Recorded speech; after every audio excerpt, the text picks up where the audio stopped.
She performed naked with geese in front of screaming crowds. 10 years later, she ruled the Byzantine Empire. Theodora's rise from circus performer to empress sounds impossible, but here's what really happened in the shadowy underbelly of Constantinople. A world where actresses were basically prostitutes, where one family tragedy could destroy your entire future, and where the most powerful woman in history learned to survive by any means necessary. This story gets dark, it gets shocking, and it explains how someone society threw away became the woman who saved an empire.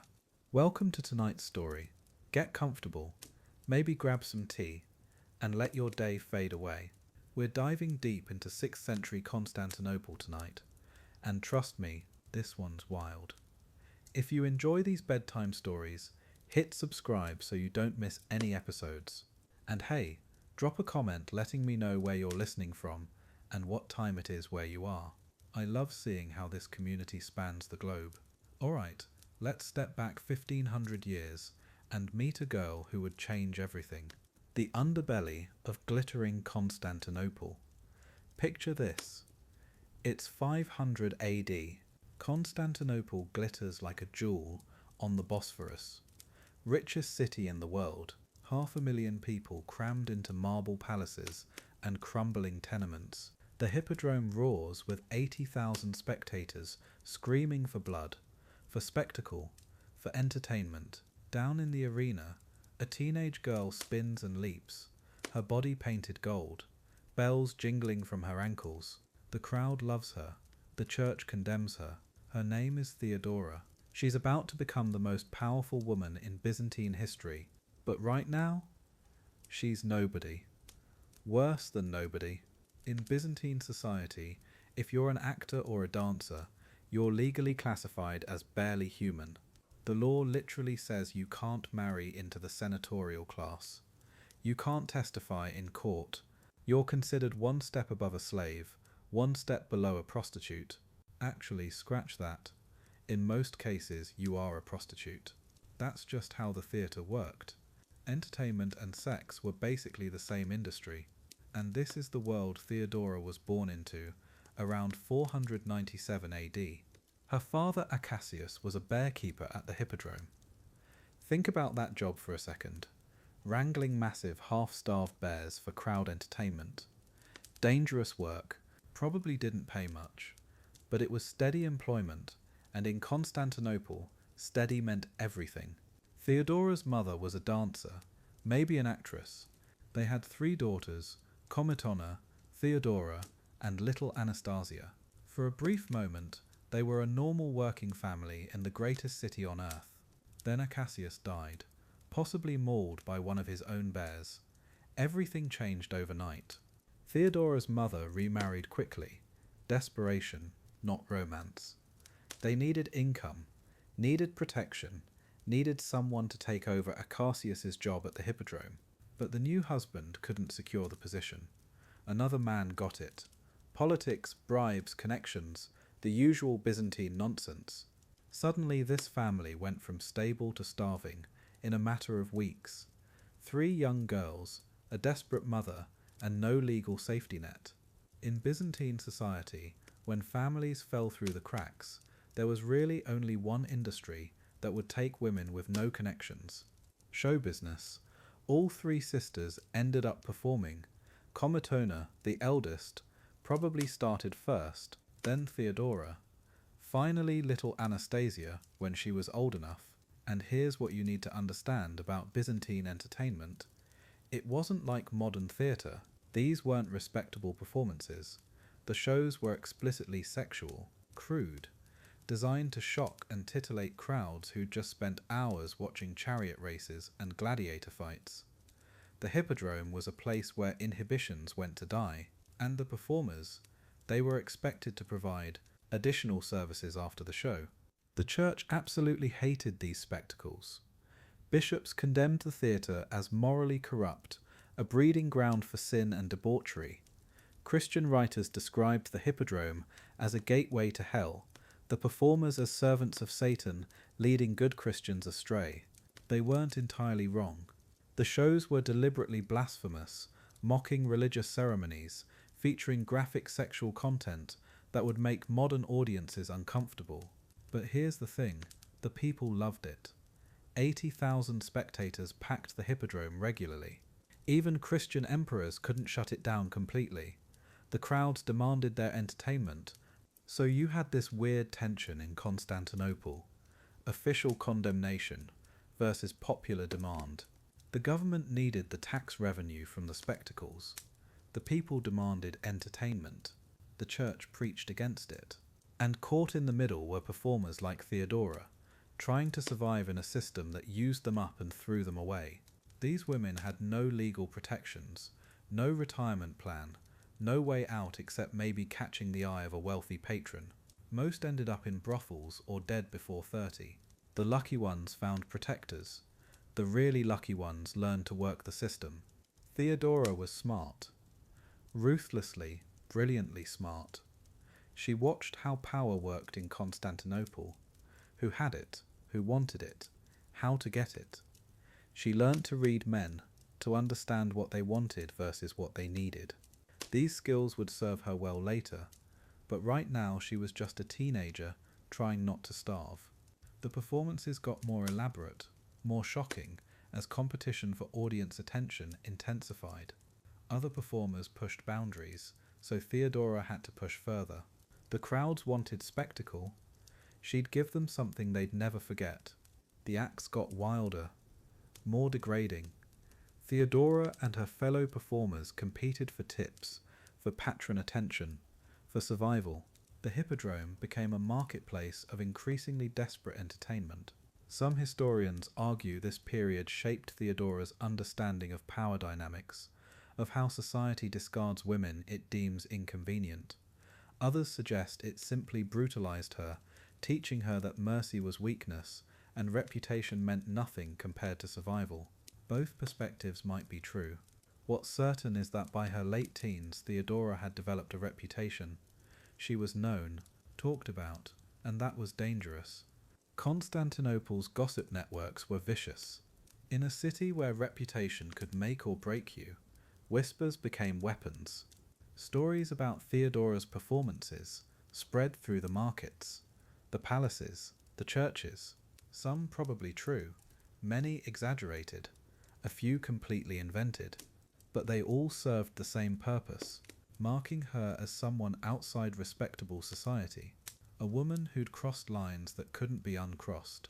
This reputation would follow her for years, even after she became empress. Her enemies never let people forget where she came from, never let her forget what she'd done to survive. The religious authorities were particularly hostile. To them, Theodora represented everything wrong with Constantinople. The celebration of sin, the corruption of traditional values, the elevation of base entertainment over spiritual devotion. Priests used her as an example in sermons about moral decay.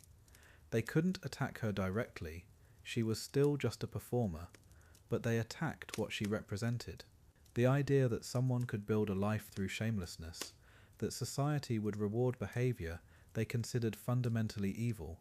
They had no idea she would eventually outrank them all. But the crowds kept coming. The louder the church complained, the more curious people became. Theodora's performances drew capacity audiences to the Hippodrome. She understood crowd psychology, knew how to build anticipation, how to deliver shock value that kept people talking for weeks. This wasn't just survival anymore, this was mastery. She was learning skills that would make her one of the most effective political operators in Byzantine history. How to control a narrative, how to use controversy as currency, how to turn scandal into power, skills she'd need for what came next. And then came the performance that made her infamous, the one that shocked even Constantinople's jaded audiences, the one that historians still argue about 15 centuries later. Theodora appeared on stage wearing almost nothing, just enough fabric to technically avoid complete nudity. She carried a handful of grain, and then she lay down on her back as trained geese approached. What happened next was so explicit that contemporary accounts struggle to describe it directly. Let's just say, The geese weren't there for their theatrical abilities. The crowd went absolutely wild. The performance became legend overnight. That act with the geese became the defining image of Theodora's early life. For her enemies, it proved she was irredeemably corrupt, willing to debase herself in ways no respectable woman ever would. For her supporters later, it showed her courage, her willingness to do whatever survival required. For Theodora herself, it was probably just another day at work, another performance that paid enough to eat, to help support her family, to survive one more week in a city that would crush you if you showed weakness. She had no idea this scandal would follow her all the way to the throne. From the streets to the governor's bed. Theodora's 15 now, different from the scared kid who watched her father get mauled by bears. She's learned to work the crowd at the Hippodrome, learned to make men want things they can't have. And here's what nobody tells you about survival. You get good at it. Real good. The shows are getting more explicit, more dangerous. But the money's better. Her mother needs medicine. Her sisters need food. And Theodora, she's discovered something powerful. She can make governors forget their wives. The performances aren't just dancing anymore. The crowd wants spectacle, wants scandal. So that's what she gives them, naked except for a girdle, letting geese pick grain from her body while 500 men scream approval. Sounds degrading? Maybe, but she's feeding her family, building a reputation. And reputation, in Constantinople, that's currency. The senators' wives whisper about her in disgust. Their husbands? Different story. They send gifts, send invitations. One invitation changes everything. Governor Hecebolus wants a companion for North Africa. Hegipolis isn't just any provincial governor. He rules Pentapolis, modern-day Libya, rich territory, rich man, and he's obsessed with Theodora. Not love obsession. There's a difference. She's 18, maybe 19. He's promising her jewels, status, a life beyond the Hippodrome's sawdust and sweat. Her mother's practical about it. Take the opportunity. Send money home. Smart advice. Theodora packs light. She's done this dance before. Different stage, same performance. Except this time, the stage is across the Mediterranean, and the audience of one holds absolute power. The ship to Pentapolis takes 3 weeks. Theodora's never been this far from Constantinople, never seen coastlines that aren't familiar. Hippodrome treats her like a prize during the voyage, shows her off to other passengers. My actress from the capital. It sounds romantic until you realize she's property now. Beautiful property. But property, the African sun hits different than anything she's known. Harsher. The governor's mansion in Cyrenaica overlooks the Mediterranean. Marble floors, silk curtains, slaves attending her every need. It's luxury, but luxury can become a very elegant prison. For months it works. Theodora plays the perfect mistress. Hecebolus shows her off at banquets. She charms visiting officials, makes them laugh, makes them remember why this governor has such good taste. She's adapting, learning African politics, understanding trade routes, and tribal negotiations. But here's the thing about powerful men who collect beautiful women. They get bored, and when they get bored, they get mean. Hecebolus starts finding fault with everything. Her accent sounds too common. Her jokes aren't refined enough. She's not grateful enough for his generosity. The fights get uglier, more personal. He brings up her past like it's some shameful secret instead of the survival she's proud of. Dancing naked for crowds. Letting men paw you for coins. He knew exactly what she was when he brought her here. But now he's using her history as a weapon. She fights back. Theodora's never been quiet when attacked. Big mistake. Powerful men don't like being challenged by their possessions, especially not by former circus performers. The relationship isn't just souring, it's turning poisonous, and she's 3,000 miles from home. One morning she wakes up alone. Bolus is gone, not just out of the bedroom, gone from Pentapolis. Emergency recall to Constantinople, his aide explains, very apologetic, very formal, and very clear. The governor won't be taking passengers on his return voyage. She can keep the jewellery as severance pay.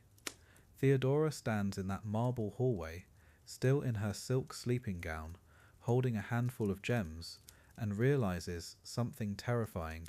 She's been abandoned, in a foreign country, without money for passage home, without connections, without friends, and winter's coming. The panic hits first, real, physical panic. Heart racing, can't breathe properly, hands shaking. She's 19 years old, alone in North Africa, with no way home and no plan. The governor's staff are polite but distant now. She's no longer protected, just another foreign woman with expensive trinkets and no patron. Within days, word spreads. Hispabolus abandoned his actress. She's available, vulnerable. Men start making offers, not for companionship, for ownership. And these aren't refined governors. These are merchants, traders, men who buy and sell women like livestock. Time to move, fast. She sells the jewellery, not for what it's worth. Desperate people never get fair prices, but enough to rent a small room near the harbour and eat for a few weeks while she figures this out. The options aren't good.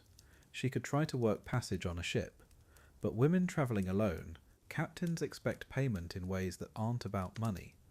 She could find another protector here, but after Hesbolus, the idea makes her physically sick. Or she could head south to Alexandria, the great trading city, where maybe, just maybe, she could disappear long enough to make a real plan. Alexandria calls to her for reasons she doesn't fully understand. It's a week's hard travel through desert, dangerous for a woman alone, but staying in Pentapolis feels like death. Slow, humiliating death. So she buys passage with a trading caravan, tells them she's visiting family, keeps her head covered, her voice quiet, her story simple. The desert is brutal. Sand gets into everything. Water's rationed. The nights are freezing after days that feel like standing in an oven. But something happens during those long silent days, walking beside camels. She starts thinking clearly again, planning, surviving. Alexandria hits you like a physical force, twice the size of Constantinople. Ships from India, China, Britain crowding the harbour. Languages she's never heard mixing with familiar Greek and Latin. The smell of spices and sweat and possibility. She finds lodging in the Greek quarter, cheap but clean, and starts learning this new city's rhythms. Who trades what? Who needs entertainment? Who might pay for a woman who can speak multiple languages and charm difficult customers? It's not the Hippodrome, but it's work. Honest work, and for the first time in months, she feels human again. The work isn't glamorous. Translating for merchants who can't speak each other's languages. Hosting dinner parties for traders who need someone refined enough to impress clients. It's survival, but dignified survival. She rents a tiny apartment near the harbour, learns to cook Egyptian bread, makes friends with other women navigating similar circumstances, and slowly, something she hadn't expected starts happening. Peace. Not happiness exactly, but peace. Like she's finally stopped running, finally stopped performing for others. For the first time since childhood, she's choosing her own life. Small choice, but real. That's when she meets the Monophysite clergy. Not by accident, curiosity draws her to their discussions near the lighthouse district. These aren't the Orthodox priests she knew growing up. These men talk about Christ having one divine nature, instead of both human and divine. Sounds like theological hair-splitting until you realize what they're really debating. The nature of transformation. Whether humans can truly change. Whether someone's past defines their worth. Whether redemption is real or just pretty words. These questions matter when you're rebuilding yourself from scratch in a foreign city. The conversion isn't sudden, isn't dramatic. It's more like recognition. Sitting in a small room above a bakery, listening to a Syrian monk explain how Christ's divine nature transforms everything it touches, and thinking, yes, this makes sense. Not the theology exactly, but the possibility. That change is real. That who you were doesn't limit who you become. That shame isn't permanent. She starts attending their prayers, learning their texts, not because someone's telling her to, but because these ideas feel like medicine for wounds she didn't know she had. The faith grows in her quietly, like strength returning after illness. She's not the desperate girl who got abandoned in Pentapolis anymore, not the performer dancing naked for crowds, not even the survivor translating for merchants. She's someone new, someone choosing her beliefs, her community, her path forward. The Monophysite teachings about transformation aren't abstract anymore, they're lived experience. When she prays now, she's not asking for rescue. She's expressing gratitude for becoming someone she actually likes, someone with purpose, someone preparing for something. She doesn't know what yet, but something significant. After 2 years in Alexandria, Theodora books passage back to Constantinople. Not because she has to, because she wants to. She's returning different than she left. Older, obviously, but changed in ways that matter more. She carries Monophysite texts hidden in her luggage, ideas about leadership and justice that will shape everything she does next. And confidence, real confidence, not the performance of it. When the ship clears Alexandria's harbour, she doesn't look back with sadness. She looks forward with anticipation. Constantinople has no idea what's coming home to them. A second chance in Constantinople. So Theodora's back, not the broken woman who left with Hechabolus. Something changed in Alexandria. Yeah, she's still an actress, still technically at the bottom of Byzantine society, but there's steel in her spine now, a quiet confidence. She's found her faith, this Monophysite Christianity that most people consider heretical, and she's found herself. Constantinople looks the same marble palaces, same hippodrome crowds, but Theodora, she's different. And she's about to meet someone who will change everything. This woman who used to perform for crowds, who lived off men's money, she's walking different now. There's purpose in her step. The Monophysite faith gave her something beyond survival. It gave her dignity, worth. She's not ashamed anymore, not hiding. She sets up a small house, starts weaving wool. Honest work, simple work, but here's what's wild. She's praying, reading scripture, hosting secret religious meetings for other Monophysites. The dancer who once scandalized Constantinople is becoming a theologian who saw that coming. Meanwhile, there's this guy, Justinian, 40 years old, heir to the throne. His uncle Justin is emperor, but everyone knows Justinian's the real brain behind the operation. This man, he's obsessed with law. Stays up all night writing legal codes. Brilliant, passionate, completely focused, but also lonely. And when I say lonely, this is a man who could have anyone in the empire, but he wants someone real, someone who understands struggle. He just doesn't know it yet. 522 AD. Somewhere in Constantinople. Maybe a market. Maybe a religious gathering. The sources don't agree on exactly where. But Justinian sees her, and it's like, have you ever watched someone's entire world shift in a single moment? That's what happens here. Theodora's not performing, she's just existing, carrying herself with this new dignity. And Justinian, this brilliant legal mind who can out-argue anyone, he's speechless, completely, utterly smitten. Love at first sight sounds cheesy until it demolishes your life. Procopius writes that Justinian fell violently in love with her. Violently. That's not romance novel language, that's obsession. This man who runs an empire can't think about anything else. He starts showing up wherever she goes, sending gifts, writing letters. And Theodora, she's intrigued but careful. She's been used before, but Justinian's different. He listens when she talks theology, respects her mind. This isn't just physical attraction, this is intellectual fascination. Two brilliant people recognizing each other. Their conversations go on for hours. Justinian talks about legal reform. Theodora discusses religious doctrine. He's amazed by her intelligence. She's surprised by his genuine interest in her thoughts, not just her body, but they both know the reality. He's imperial heir. She's an actress. In Byzantine law, that marriage is literally illegal. Senators can't marry actresses, period. End of story.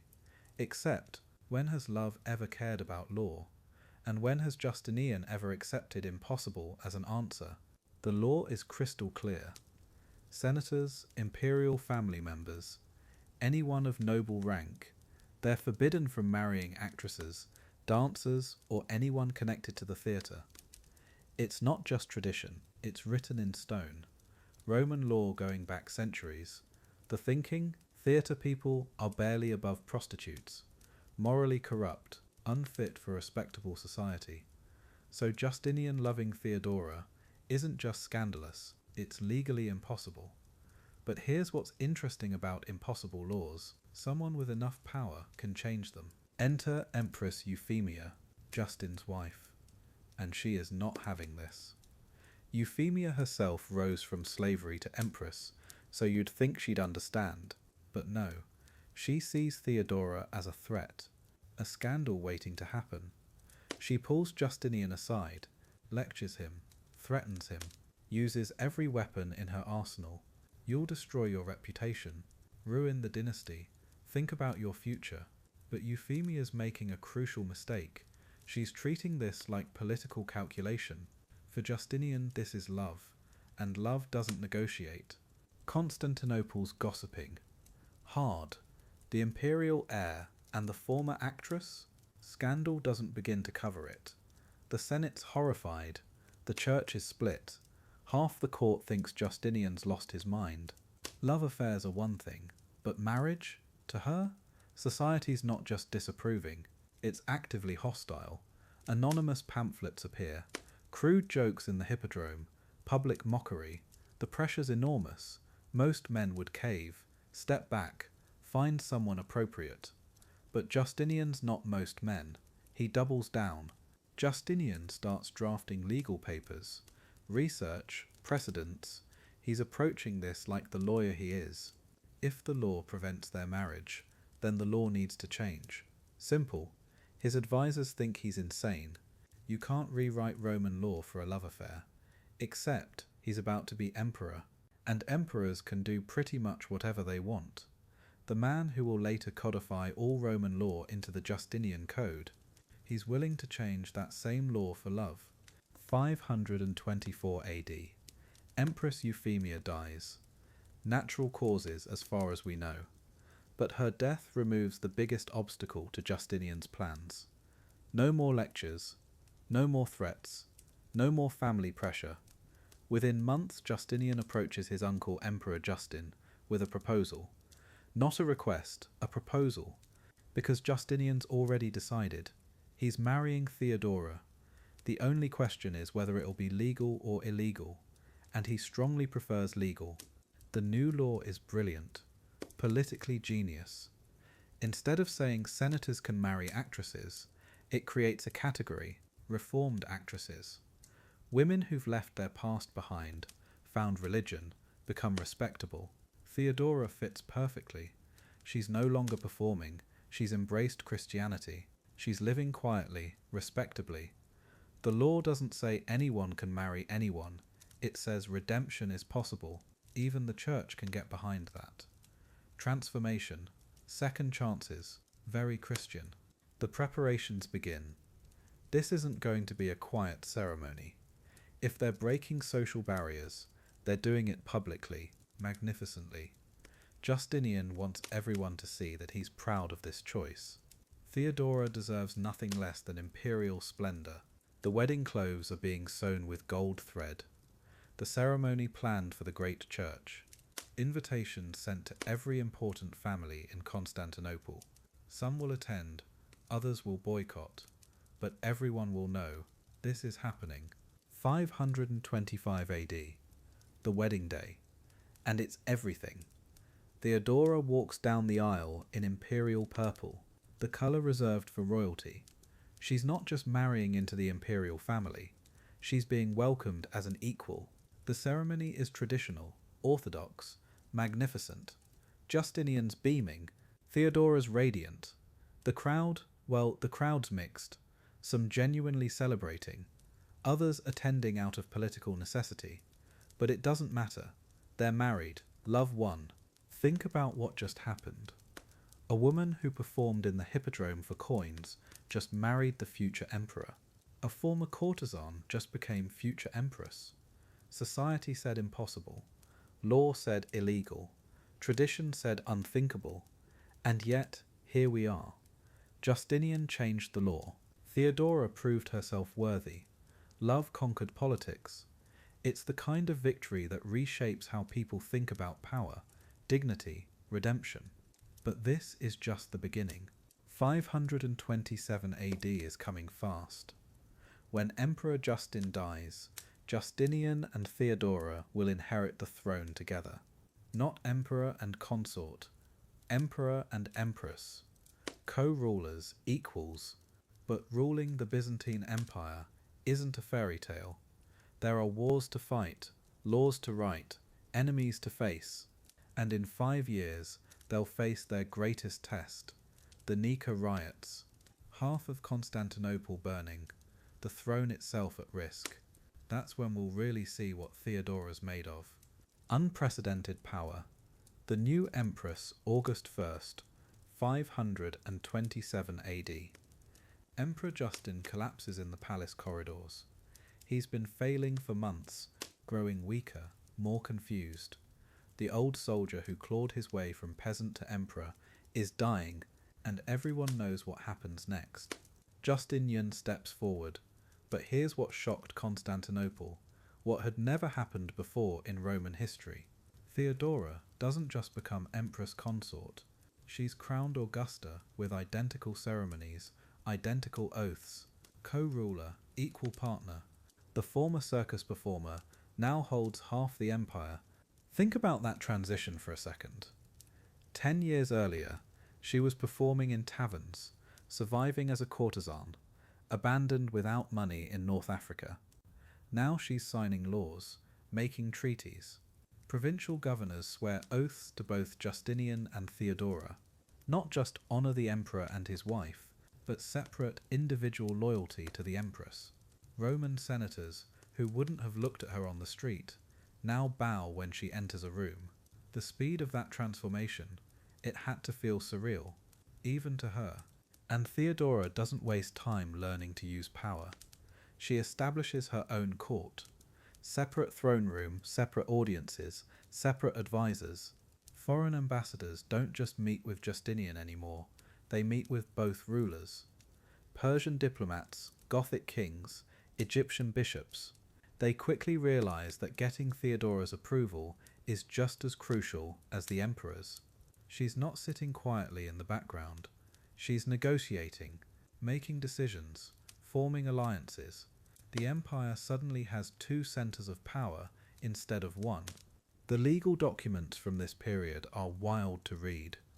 Justinian's laws explicitly acknowledge her as his partner in governance. Not helper, not advisor, partner. New provincial appointments require both imperial signatures. Tax policies get debated between them. Military campaigns need dual approval. This wasn't ceremonial. She had veto power over imperial decisions. A woman who couldn't legally marry a senator 15 years earlier now controlled half the known world. The traditionalists in Constantinople were losing their minds. But power reveals character. And Theodora's character had sharp edges. She remembered every slight from her years as an actress. Every senator who'd looked through her. Every aristocrat who'd whispered about her past. Now she had the ability to respond. Enemies started disappearing. Political opponents found themselves facing sudden investigations, tax problems, property seizures. Theodora kept lists, and she was patient about working through them. The woman who'd survived the bottom of Byzantine society understood exactly how to destroy people at the top. The prisons started filling up. Political prisoners, mostly, people who'd opposed her marriage, criticized her background, questioned her authority. Theodora didn't just have them arrested, she had them interrogated, tortured for information about other conspiracies. Some disappeared entirely, others were released broken, warning others about the Empress's reach. She was creating a climate of fear, making it clear that attacking her past meant destroying your future. The message spread fast through Constantinople's elite circles. Here's what made her really dangerous, though. She combined that ruthlessness with genuine religious fervour. Theodora wasn't just playing politics with Christianity. She was a true believer in monophysite doctrine, the idea that Jesus had one divine nature, not two. This put her in direct conflict with Orthodox bishops, with Rome, sometimes even with her own husband. But she didn't back down.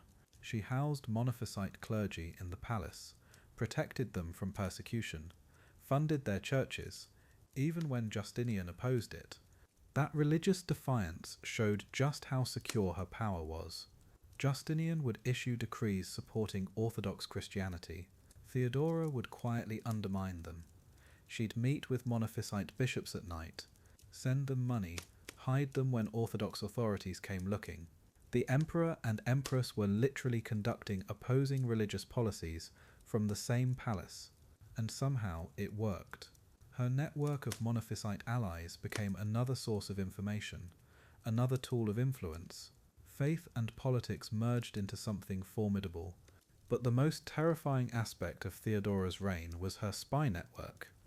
She didn't just have enemies arrested on existing evidence, she created new evidence. Agents throughout Constantinople reported conversations, political gossip, private complaints about imperial policy. Palace servants, shopkeepers, prostitutes, monks, everyone was potentially working for the empress. The paranoia became suffocating. People stopped talking politics in public. Private dinner conversations became dangerous. You never knew who was listening, who was taking notes, who would report back to Theodora. The spy reports that survive are chilling to read. Names, dates, conversations. Who said what about imperial policy? Which senators met privately?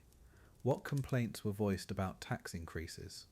Theodora knew everything happening in Constantinople before it happened. She could predict political opposition, crush it before it organized. This wasn't just palace intrigue anymore. This was systematic surveillance of an entire city. The former actress had created the ancient world's version of a police state. And the executions started. Quietly at first. Political opponents who'd pushed too hard, nobles who'd organized against her. Then more openly, public trials, public punishments. Theodora wanted people to see what happened to her enemies. The message was clear.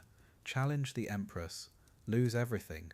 Your property, your family's status, your life. The woman who'd been powerless for so long now wielded power absolutely, and she wasn't interested in forgiveness. Justice, in her mind, required punishment. Severe, memorable punishment. Foreign diplomats started reporting strange things back to their kingdoms. Meetings where the empress seemed more informed than the emperor. Conversations where she knew details about their domestic politics that shouldn't have been available to Byzantine intelligence. Her spy network wasn't just watching Constantinople, it was international. Agents in Damascus, Alexandria, Rome, Ravenna. Theodora was gathering intelligence across the known world, building leverage, creating pressure points. The courtesan had become a spy master. By 530 AD, 3 years into their joint reign, Constantinople had changed completely. The old aristocratic families were either aligned with Theodora or terrified of her. New laws protected women, former prostitutes, anyone from the lower classes she'd once belonged to.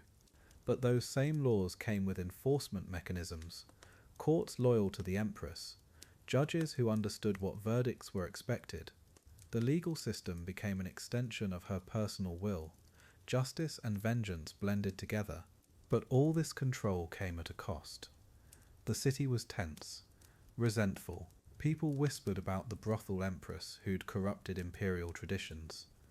The chariot racing factions, the blues and greens who'd supported different political causes for centuries, were getting restless. Street violence was increasing. Tax protests were becoming more frequent. Theodora's spies reported growing discontent, but also something else: organization, coordination. The opposition was learning to work together. The irony wasn't lost on anyone paying attention. Theodora had consolidated power by dividing her enemies, creating fear, eliminating opposition. But fear only works for so long. Eventually, people get desperate enough to risk everything. The same brutal efficiency that had secured her throne was also creating the conditions for rebellion. Constantinople was a pressure cooker. The temperature was rising. Everyone could feel it. Even Theodora. Especially Theodora. Her spies were reporting something bigger than individual complaints. By January 532, 5 years after becoming empress, Theodora controlled the most powerful empire on earth. Her laws protected women across 3 continents. Her spies monitored conversations from Britain to Persia. Her enemies were dead, imprisoned, or silent. She'd achieved something unprecedented in human history. But late at night, reading intelligence reports in her private chambers, she had to sense it. The empire was stable, her power was absolute, and somehow that made everything more dangerous than ever before. The unseen war. Tensions kindled. Constantinople, 531 AD. The Hippodrome holds 80,000 screaming fans. But this isn't just about chariot racing anymore. The blues and greens, these aren't sports teams. They're political armies, military units, street gangs with imperial backing. Each faction controls entire neighborhoods, runs protection rackets, settles disputes with knives, and right now, they're about to tear Justinian's empire apart. Because when chariot fans become revolutionaries, empires burn. Here's what you need to understand about Byzantine politics. The emperor needs the factions. They're his muscle, his crowd control. When he wants to intimidate senators or silence critics, he unleashes 30,000 blues into the streets. When he needs a rival eliminated, the greens handle it quietly. This system worked for generations, controlled chaos, managed violence. But something's shifting. The factions are getting ideas above their station. And Justinian, he's about to learn what happens when you feed monsters. The blues own the eastern districts. Dock workers, merchants, shopkeepers. Solid middle class with serious money behind them. Their leader, Hypatius, has connections straight to the Senate. The Greens control the west side. Rougher neighborhoods. Artisans, laborers, people with calloused hands and short tempers. Both factions have their own courts, their own judges, their own private armies of thugs.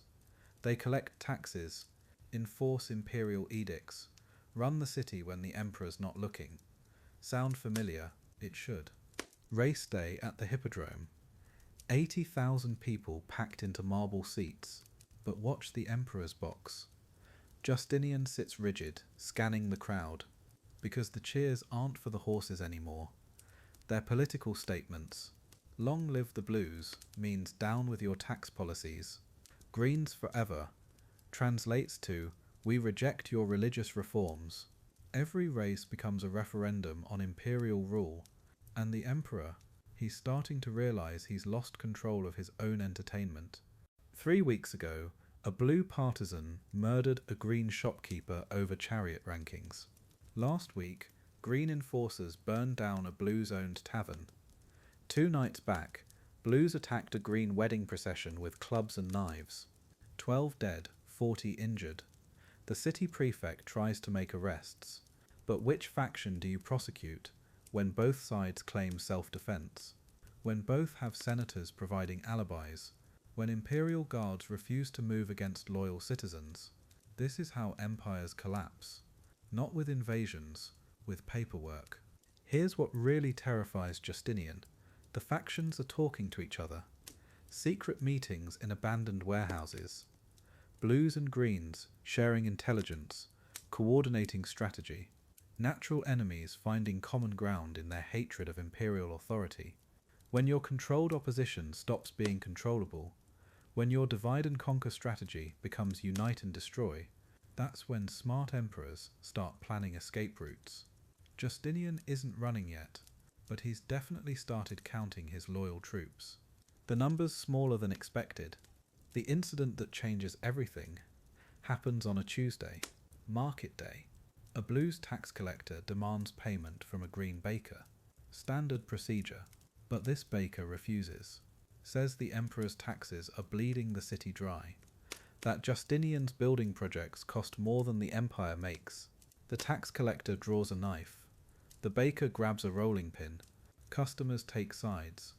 Within minutes, the entire market's a battlefield. 30 dead, property damage in the thousands. And for the first time, nobody's cheering for chariots. Theodora watches from the palace gardens.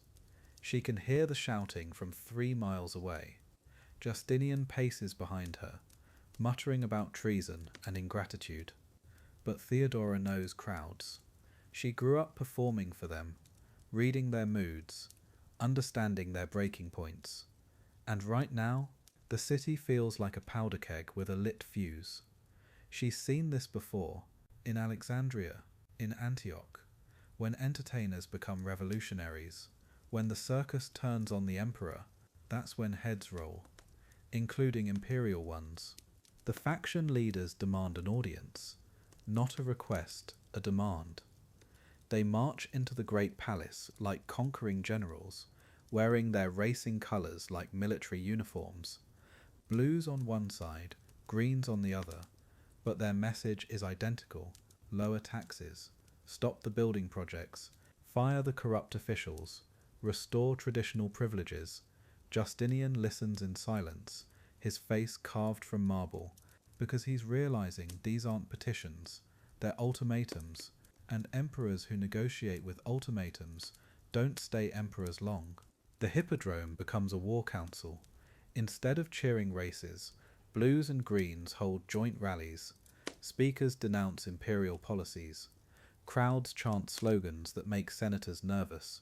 Justice for all, down with corruption, the people's voice, revolutionary rhetoric disguised as sports enthusiasm. Justinian sends spies to infiltrate the meetings, but the spies don't come back. Some defect, others disappear entirely. The emperor's starting to wonder who's really loyal and who's just pretending until the moment comes to choose sides. Street fights become daily occurrences. But the pattern's changing. Instead of blues versus greens, it's factions versus imperial guards, protesters versus tax collectors, citizens versus authority. The palace guard reports increasing civil disturbances. Palace officials get attacked walking home. Imperial messengers need armed escorts.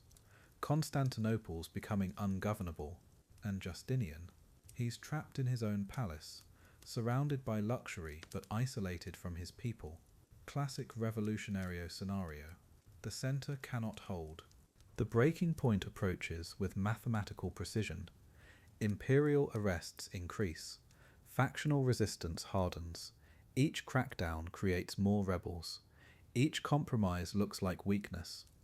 Justinian's advisors split into camps, negotiate or crush completely. But compromise requires trust, and crushing requires overwhelming force. The emperor has neither. His treasuries drained by building projects. His armies spread across 3 continents. His people are furious, and winter's coming when hungry citizens become dangerous citizens. The signs multiply like storm clouds.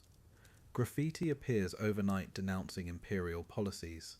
Anonymous pamphlets circulate through markets, taverns, workshops. Street corner orators preach revolution to growing crowds. Even the palace servants whisper sedition. The city's heartbeat shifts from commerce to conspiracy. Everyone's choosing sides, making plans, hiding weapons. Justinian issues proclamations demanding order, but proclamations don't stop revolutions. They just give rebels more reasons to revolt.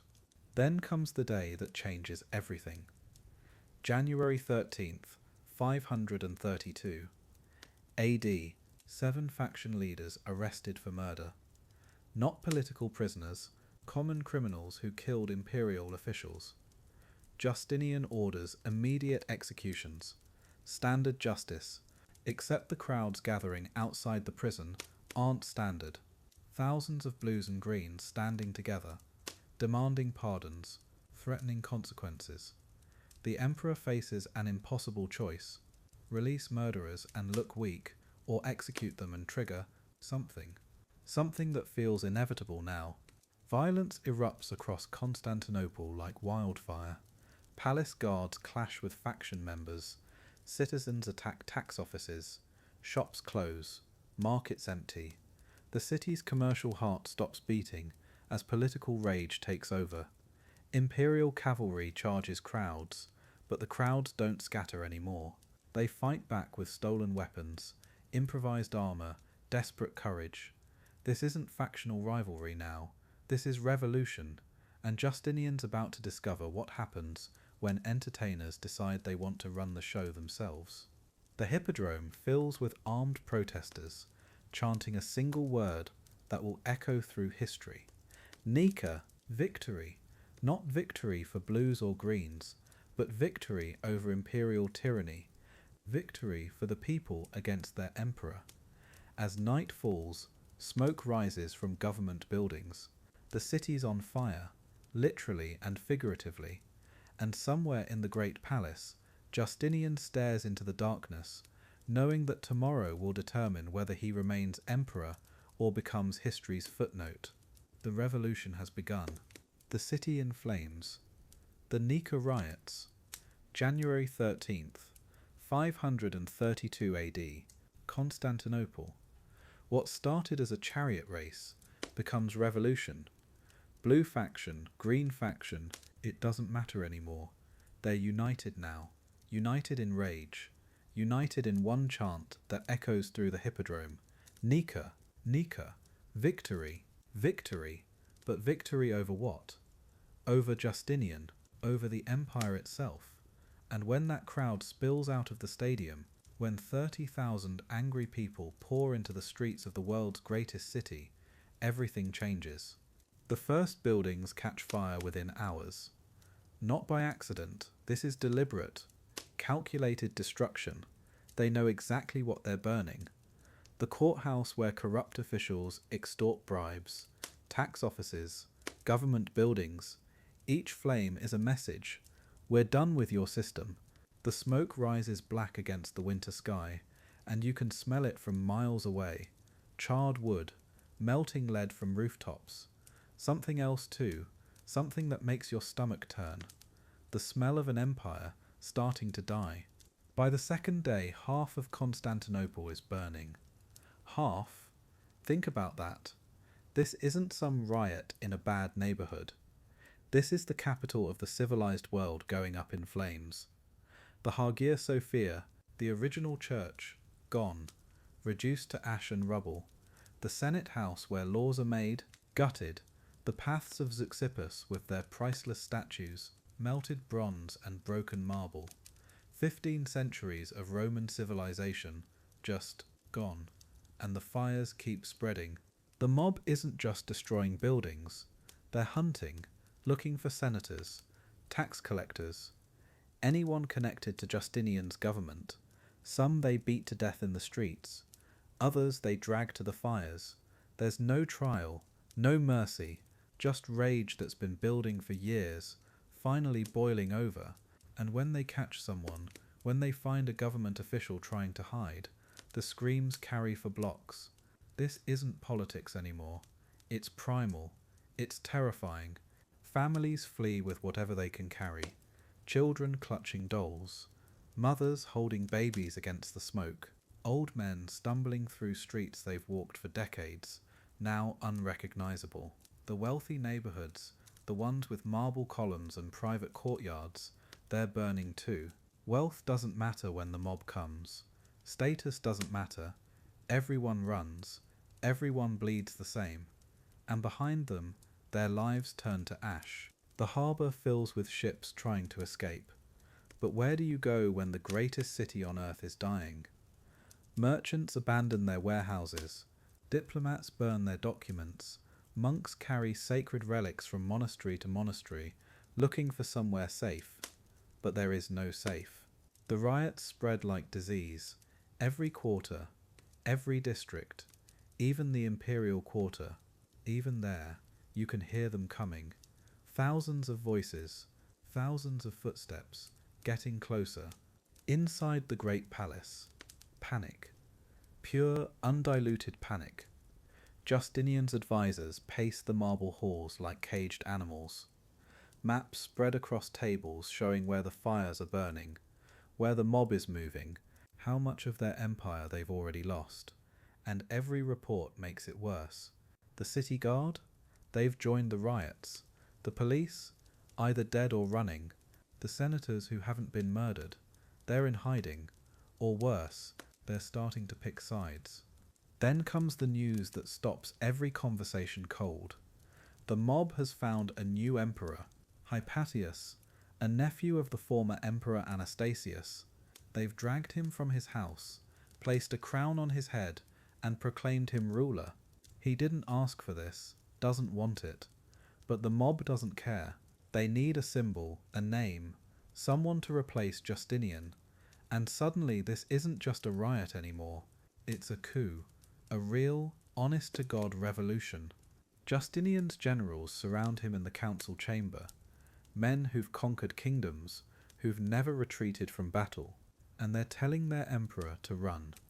There are ships in the harbour, they say. We can get you to safety. Regroup in Syria. Come back with an army. But listen to what they're really saying. Abandon your capital. Abandon your people. Abandon your throne. Let Constantinople burn. Let the empire you've spent your life building, just let it die. Belisarius, the greatest general in the empire. Even he thinks it's over. My lord, he says, we cannot hold the city. We have perhaps 100 loyal guards against 30,000 rebels. They control the streets. They control the Hippodrome. They have a rival emperor. If we stay, we die. And he's right. Mathematically, strategically, militarily, he's absolutely right. But emperors aren't supposed to run, are they? Or maybe sometimes they have to. You can see it in Justinian's eyes. The calculation, the fear. This man who conquered Africa, who codified Roman law, who built an empire stretching from Spain to Persia. He's terrified. His hands shake as he reads the reports. Half his city is ash. His people want him dead. His own senators are defecting. His generals are telling him to flee. And maybe they're right. Maybe this is how it ends. Not in glorious battle, but running like a thief in the night. Outside, the chanting grows louder. Hypatius! Hypatius!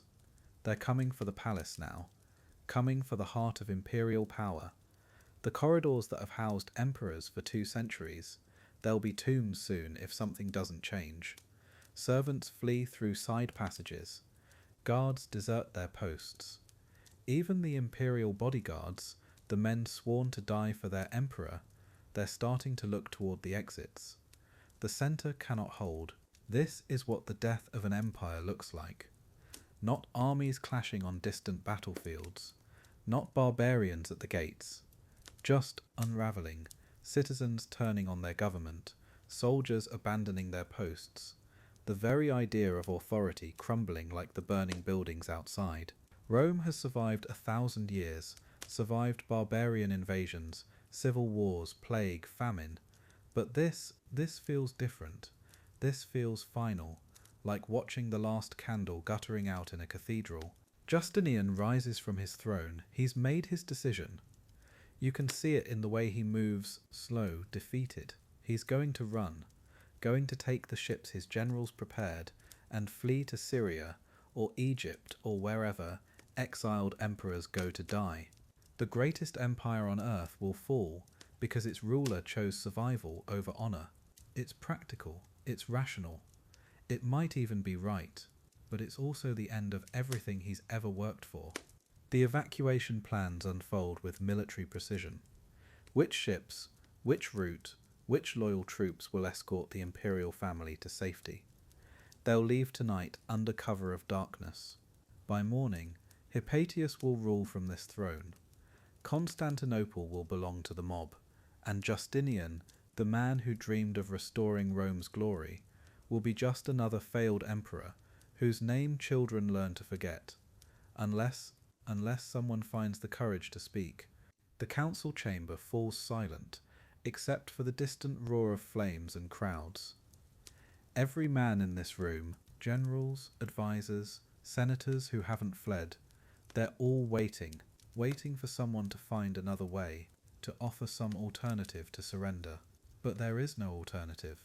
The math is simple, brutal, final.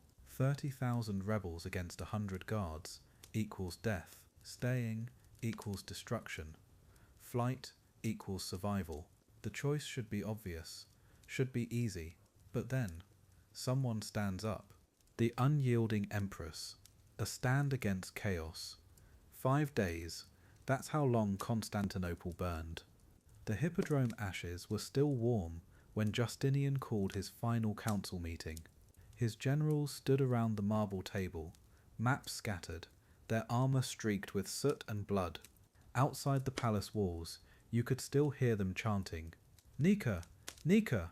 Victory!" 30,000 rioters controlled half the city, and here's what gets me about this moment. Everyone in that room knew the empire was maybe 6 hours from falling completely. Belisarius kept checking the harbour. Ships were ready. 3 vessels fully provisioned. Crews standing by. The plan was simple. Flee to Heraclea. Regroup. Maybe try to take back the capital later. Maybe. Justinian's closest advisors had already sent their families away. Gold, jewels, essential documents, everything packed and waiting by the docks. The emperor himself looked hollow, defeated. You have to understand, this wasn't just political upheaval.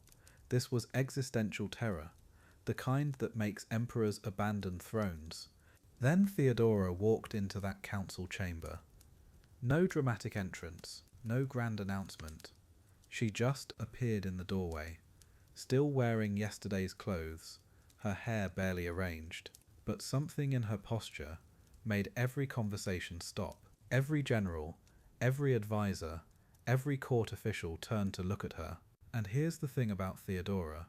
She'd survived poverty, exploitation, abandonment in North Africa. She knew what real powerlessness felt like. This was just Tuesday for someone who'd clawed her way from nothing. She took 3 steps into the room and stopped. No one spoke. Justinian looked at his wife, and you could see something pass between them. Not words, not even a glance really, just recognition. She'd made a decision. He could see it in her shoulders, the way she held her chin. Theodora had come to the council chamber to either save the empire or die trying, and honestly, at that moment, those were the only 2 options left on the table. "My lords," she said quietly, not shouting, not pleading, just stating facts. "I hear we're discussing retreat." The word hung in the air like smoke. Belisarius shifted uncomfortably.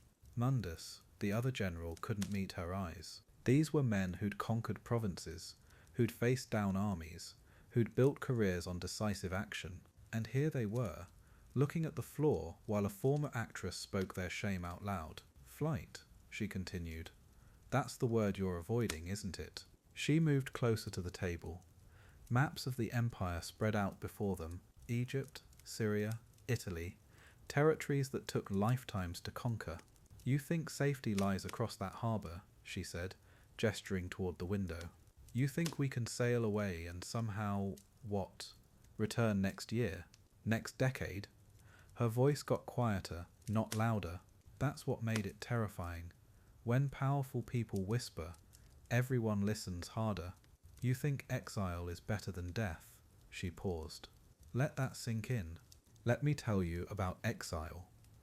Now her voice carried weight. Personal weight. I've been abandoned in foreign lands with nothing but the clothes on my back. I've had to beg for passage home. I know what it means to lose everything and have to start over. She looked directly at Justinian. Do you think they'll welcome a deposed emperor in Heraclea? Do you think those ships represent salvation, or just a slower way to die? The room was dead silent. You could hear the riots in the distance. Then came the line that changed everything. The one historians still quote 1500 years later. Royal purple is the noblest shroud. She said it like she was discussing the weather. Matter of fact, final. I will not live to see the day when men do not call me empress. If you wish to flee, my lord, go. Take your ships. Take your gold. But I will die here wearing this crown. She touched the diadem on her head. Because this is who I am now. The silence stretched out. 30 seconds. A minute. You could feel the entire room recalibrating. These men had been thinking like refugees for days. Packing, planning escape routes, calculating losses. And suddenly they were forced to think like emperors again. Like people who had something worth defending. Belisarius was the first to speak. The Hippodrome, he said slowly. If we can get them contained in the Hippodrome, his tactical mind was already working, already planning attack instead of retreat. Mundus nodded. The palace guard is still loyal. We have maybe 800 men. He was sketching on the map now, drawing positions. Block the exits, trap them inside. Justinian straightened up for the first time in days. His voice found strength again. How long would it take? Hours, Belisarius answered. Maybe less if we move now. And just like that, the conversation shifted from evacuation to battle plans, from surrender to slaughter. Theodora had turned defeat into violence, with 7 words about purple being a noble shroud. She didn't stay for the tactical discussions. Didn't need to. Her job was done. As the generals spread out maps and counted troops, Theodora walked to the window overlooking the city. Smoke still rose from a dozen districts. The harbour sparkled with those waiting ships. Salvation that would never be used. She'd gambled everything on this moment. On shaming powerful men into remembering who they were supposed to be. And it was working. Behind her she could hear them planning, preparing to take back their city. Within an hour the orders went out. Palace guards assembled in the courtyards, weapons distributed, routes planned. The rioters in the Hippodrome were still celebrating, still shouting about their new emperor, still believing they'd won.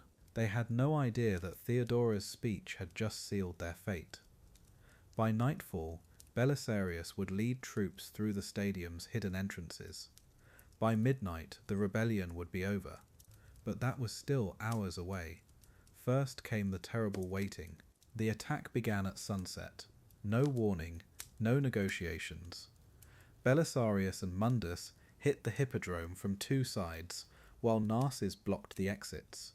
The rioters were trapped. For 6 hours, steel met flesh in the arena where chariot races used to entertain the city. By dawn, 30,000 bodies lay scattered across the sand. The rebellion didn't end. It was butchered, completely, systematically. When the sun rose, Constantinople belonged to Justinian again, and to Theodora, always to Theodora. The city woke to silence. No chanting, no fires, no chaos, just the smell of smoke and the sound of carts hauling away the dead. Shopkeepers opened their doors cautiously. Citizens emerged from hiding places they'd called home for a week. The Great Rebellion was over.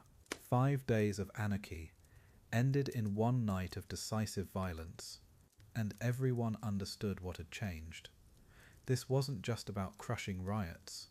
This was about what happens when you challenge an empress who'd rather die than run. Theodora never spoke publicly about the massacre, never celebrated the victory, never even mentioned her speech to the council. But she didn't need to.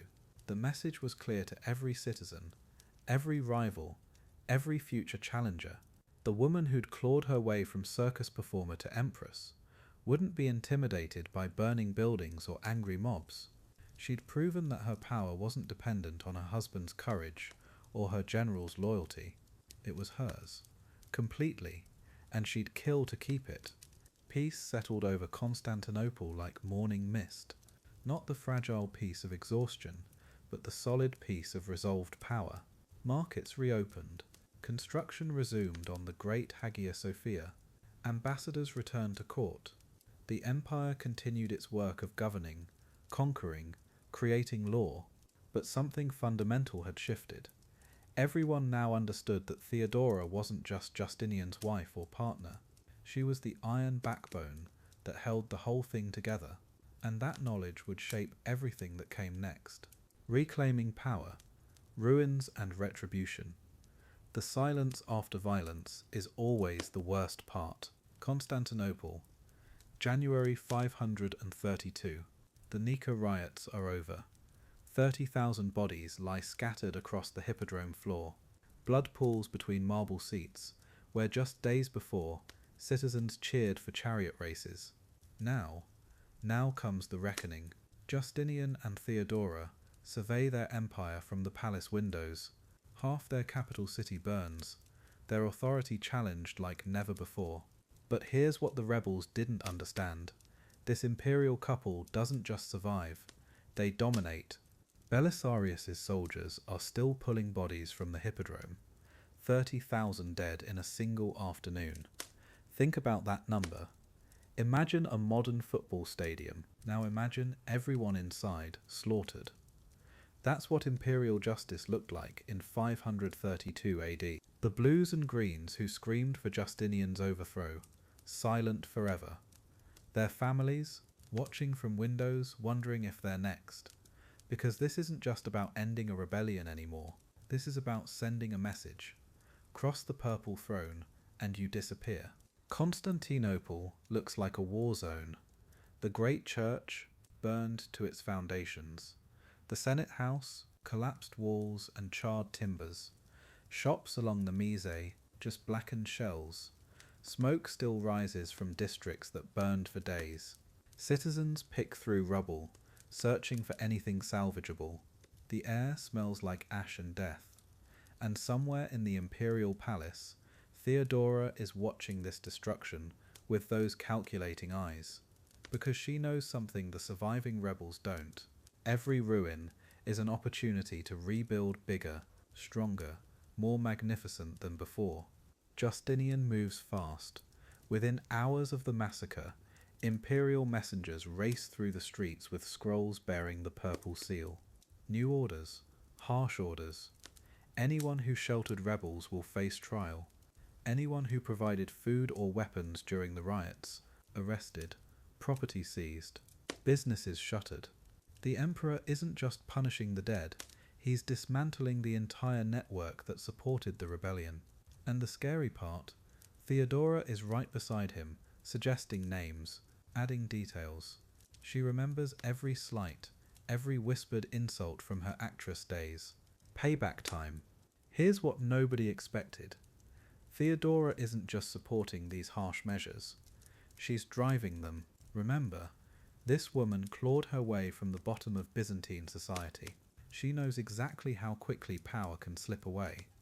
So when Justinian wavers about executing certain nobles, when his advisors suggest mercy might strengthen his reputation, Theodora speaks up, quietly, firmly. Mercy is luxury we can't afford right now. Her influence grows with every brutal decision. The former actress becomes the empire's iron fist, and honestly, she's terrifying at this. But here's where it gets interesting. While bodies are still being cleared, Theodora starts talking about rebuilding, not just repairing, reimagining. The great church burned down? Perfect. Build something bigger, more beautiful. The Senate house collapsed. Excellent opportunity for a complete redesign. She sees opportunity in every pile of rubble. Every burned district becomes a blank canvas for imperial ambition. It's like she's mentally redesigning Constantinople while the ashes are still warm. That's not just resilience. That's something else entirely.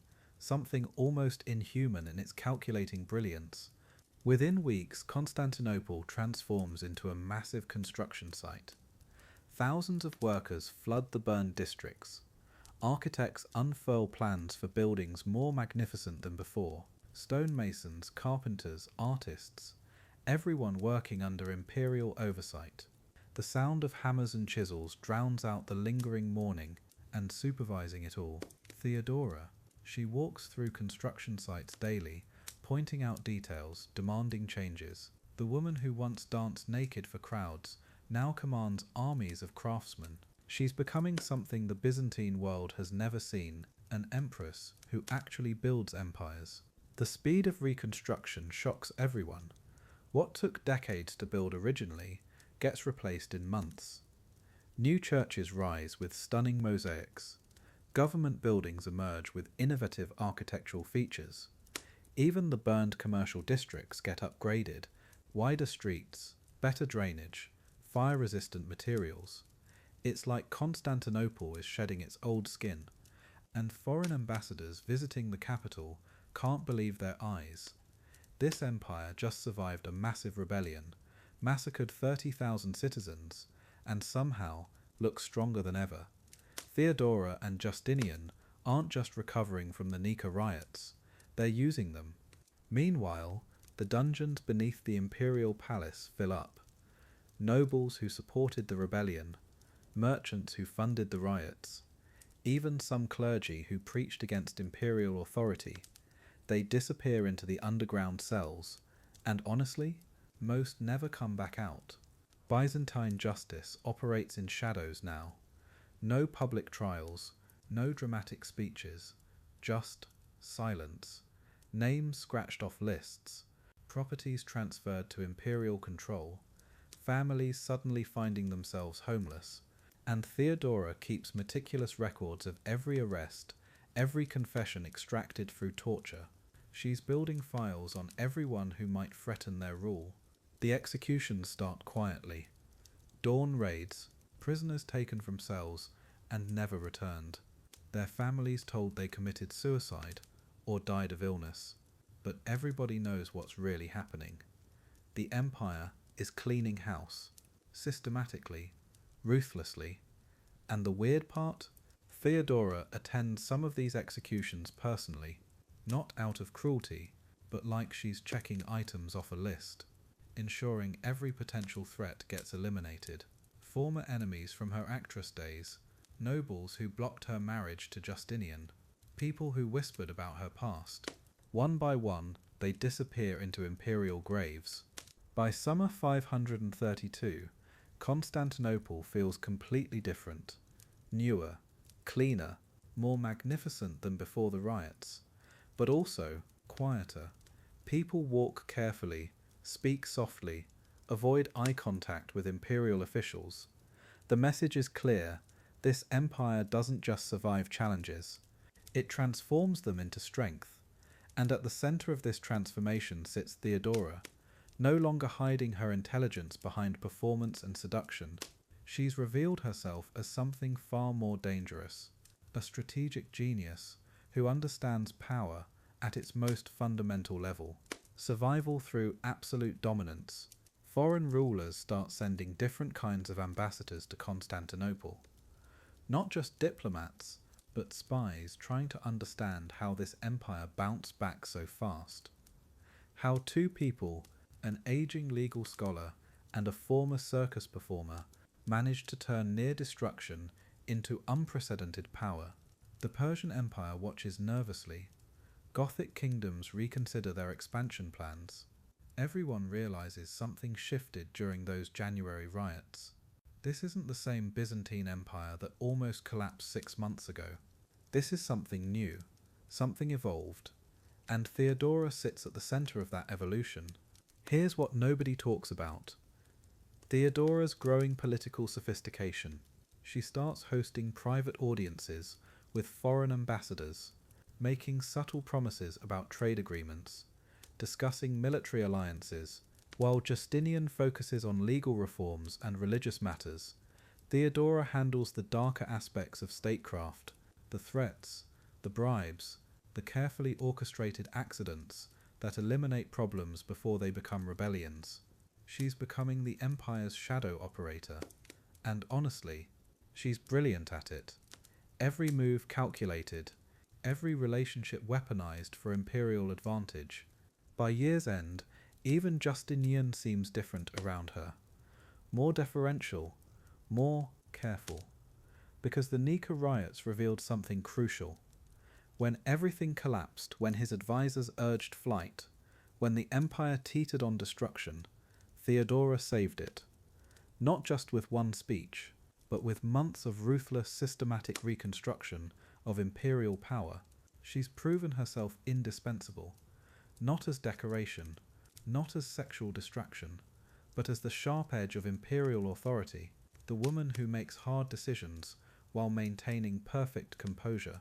Justinian needs her. Everyone knows it. The cost of this transformation, enormous. Thousands dead, families destroyed, entire social networks dismantled through imprisonment and execution. Constantinople rebuilt on a foundation of fear and blood. But the result? An empire more centralized, more powerful, more resistant to internal rebellion than ever before. And at its center, two people who've learned that survival requires absolute ruthlessness. Theodora especially. She's shed every trace of her vulnerable past. What emerges from the Nika riots isn't just an empress. It's something harder, more dangerous. A woman who's mastered power. As 532 ends, Theodora stands on the palace balcony, overlooking her transformed capital. New buildings gleaming in winter sunlight, streets filled with citizens who bow deeply when imperial carriages pass. No more riots, no more challenges to the purple throne. She's accomplished something remarkable, turned near destruction into absolute authority.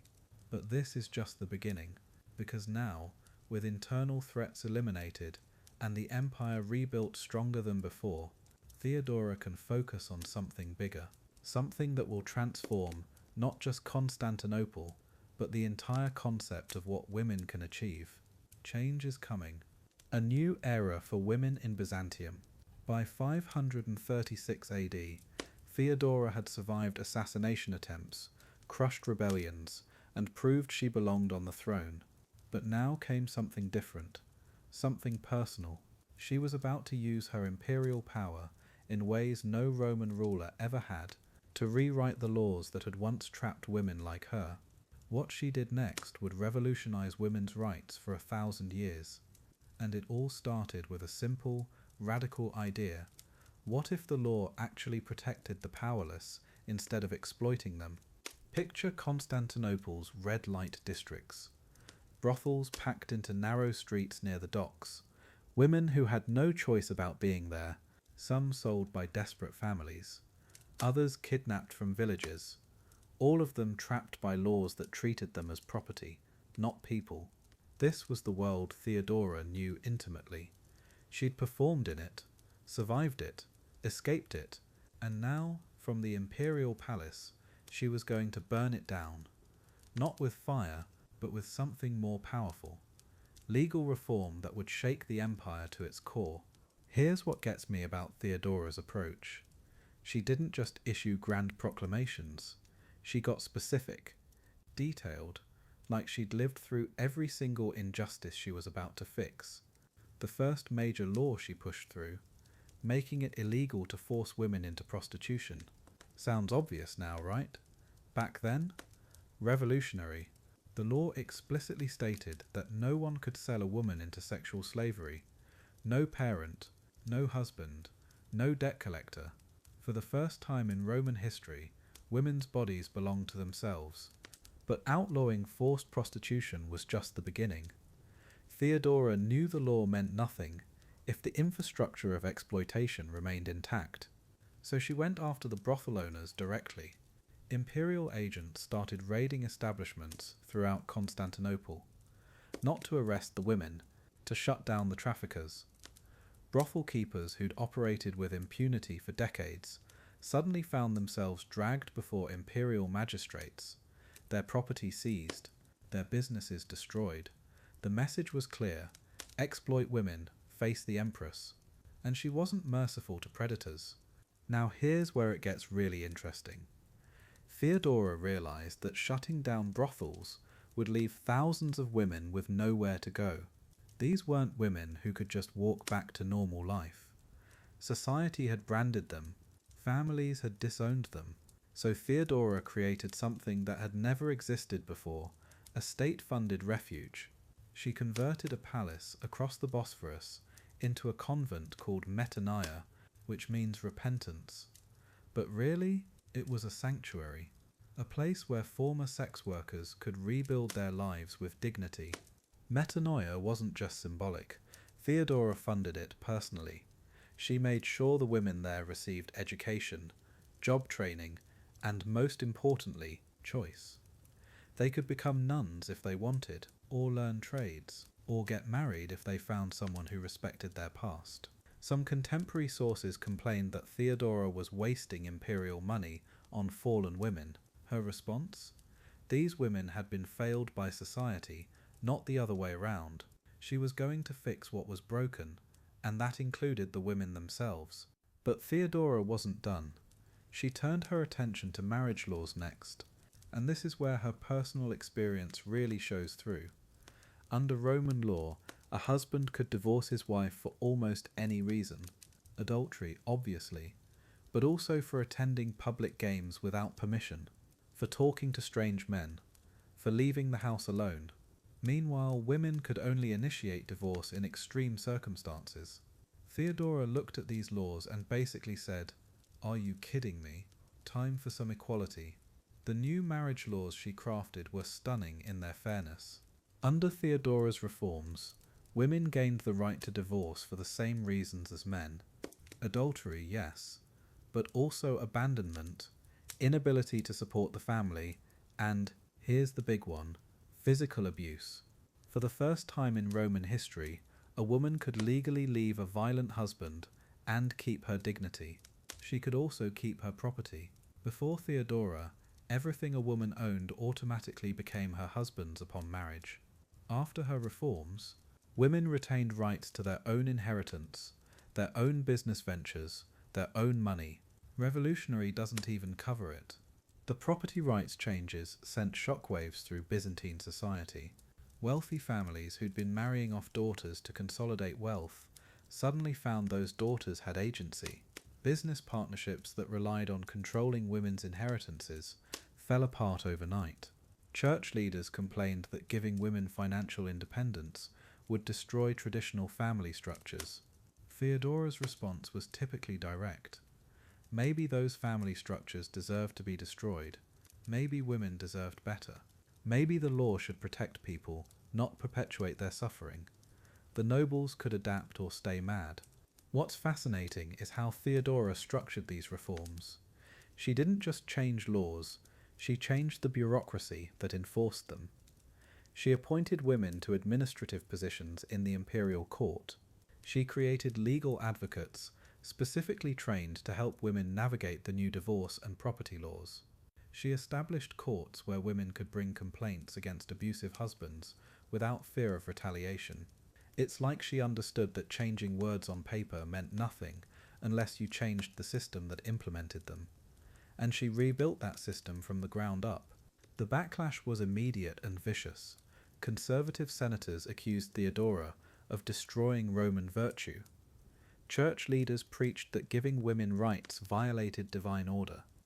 Some historians even suggested that Justinian had lost control of his wife and that she was acting without his consent.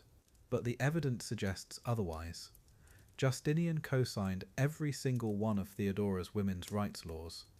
He backed her reforms publicly. Their partnership in changing society was as real as their partnership in ruling the empire. Together, they were remaking what it meant to be Roman. Here's what makes Theodora's reforms so remarkable. They worked. Women throughout the empire started using their new legal rights. Divorce rates initially spiked as women left abusive marriages they'd been trapped in for years. Women started inheriting businesses and running them independently. Former sex workers found new lives through metanoia and similar programs that sprang up across the empire. Contemporary letters from this period show women writing about feeling hopeful for the first time, feeling like the law was finally on their side instead of against them. But the deeper impact was generational. Daughters growing up under Theodora's laws learned they had options their mothers never dreamed of. They could refuse unwanted marriages. They could own property. They could leave dangerous situations. They could expect legal protection if someone tried to exploit them. For the first time in 1,000 years, being born female in the Roman Empire didn't automatically mean a lifetime of legal vulnerability. Theodora had used her power to break cycles of oppression that had seemed permanent, that had felt natural. They weren't either.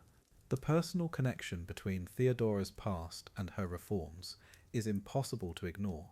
Every law she passed reads like someone who had lived through the exact injustices she was trying to fix. The protection against forced prostitution, she'd been there. The right to leave abusive relationships, she'd needed that. The guarantee that women could control their own money, she'd understood powerlessness. Theodora wasn't just creating policy, she was healing the empire's treatment of women by healing the wounds society had inflicted on her. And that made her reforms deeper, smarter, more effective. What's amazing is how these changes rippled beyond Byzantium. Other kingdoms noticed that the Eastern Roman Empire was treating women differently. Some adopted similar protections. Others explicitly rejected them, but had to justify why. Theodora had forced a conversation about women's rights that spread across Europe, North Africa, and the Middle East. Centuries later, when medieval scholars rediscovered Byzantine legal codes, they found blueprints for women's equality that wouldn't be matched in Western Europe until the modern era. Theodora had built a foundation that outlasted empires. By 540 AD, Theodora's women's rights revolution was transforming daily life throughout the empire. The woman who'd once performed for crowds at the Hippodrome had given millions of women legal protections their grandmothers couldn't have imagined. Former slaves could divorce masters who'd forced them into marriage. Widows could inherit businesses and run them. Young women could refuse marriages to abusive men. Theodora had kept her promise to herself. Never again would women face what she'd faced without legal recourse. She'd made sure of it. A saint's downfall, Theodora's failing health. The year is 548. Theodora's body betrays her. The woman who stood up to emperors and silenced rebellions, she can't stand for long anymore. Something's growing inside her. The court physicians whisper cancer, though they don't call it that. They speak of internal corruption, of humours gone wrong, but Theodora knows. She's faced death before, in the brothels, in the desert, during the riots. This time feels different. This enemy won't be intimidated by purple robes or imperial power. The irony cuts deep. Here's a woman who survived the absolute worst of Byzantine society, who clawed her way from circus performer to empress, who reformed laws that would protect women for centuries. And now her own body is the battlefield. The pain comes in waves. Some days she holds court normally, discussing monastery funding or trade agreements. Other days she can barely lift her head from the pillow. Justinian watches helplessly. He's conquered half the known world, but he can't conquer this. Think about what she'd already accomplished by this point. Laws that stopped forced prostitution, completely revolutionary. Women could now divorce abusive husbands, own property, keep their children. Former prostitutes had actual refuges instead of just dying on the streets. These weren't small reforms. These were seismic shifts in how an empire treated half its population. And here's Theodora, architect of all this change, watching her own strength slip away day by day. Her legacy secure, but her time running out. The court tries to maintain normalcy. State dinners still happen. Foreign ambassadors still visit. But everyone can see it.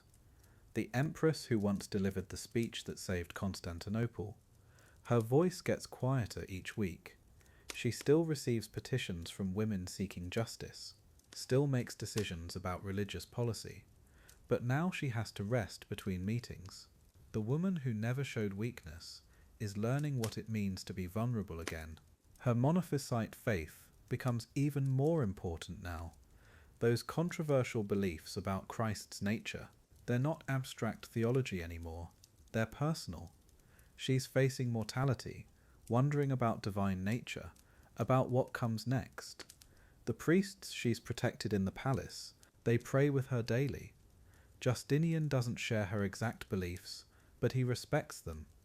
He brings her the best physicians from Alexandria, from Antioch. Nothing helps. The disease doesn't care about imperial power or religious conviction. Palace life adjusts around her condition. Audiences get shorter. Justinian takes meetings she would normally handle. But here's what's remarkable. Theodora doesn't stop governing. She adapts. Letters instead of audiences. Shorter sessions with key advisors. She's still making decisions about everything from monastery construction to legal appeals. Dying, yes, but still empress. Still protecting the vulnerable. Still wielding power for those who have none. The disease may be winning, but it hasn't defeated her spirit. Justinian's watching the love of his life fade away. This man conquered North Africa, fought Persia, built the Hagia Sophia, and he's completely helpless here. He brings her gifts, rare silks from China, precious stones from India, but what can material wealth do against cancer? He sits by her bedside when court duties allow. Sometimes they don't talk, they just exist together. Two people who changed the world, facing the one thing power can't change, time. The reforms keep coming, even as she weakens. Her women's shelters are expanding.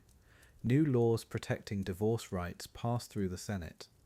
Her influence isn't diminishing, it's crystallizing, like she knows time is short and wants to secure every protection she can, every legal precedent, every institution that might outlive her. This isn't just governing anymore, this is building a legacy strong enough to survive without its architect. Smart, strategic, pure Theodora. Court physicians try everything. Bloodletting, herbal remedies, prayers and holy relics. Nothing works. The cancer spreads. Internal pain that even imperial physicians can't touch. But here's something incredible. Theodora never complains publicly, never shows self-pity. She conserves her energy for governing, for the things that matter. Former circus performer to the end. She knows how to perform strength even when feeling weakness. The show must go on, even when the show is ruling an empire. By late 547, everyone knows, the servants whisper. Foreign diplomats send reports home. The empress is dying. But weirdly, this doesn't destabilize the empire. Her institutions are too strong, her laws too embedded, her partnership with Justinian too deep. She's built something bigger than herself. The woman who rose from absolute powerlessness has created power structures that don't depend on her personal presence. That's how you know she was a true statesman. Her final months are spent consolidating everything, making sure the women's convents have permanent funding, ensuring monophysite clergy stay protected, reviewing legal codes one last time. She's not just dying, she's passing the torch. Methodically, carefully, like everything else she did, Justinian learns to handle the diplomatic correspondence she used to manage, but they both know some things can't be replaced. Some partnerships don't get sequels. Some love stories don't get happy endings. June 28th, 548. Theodora takes her final breath in the imperial palace. She's roughly 50 years old, though exact birth records don't exist. Justinian is devastated, completely broken.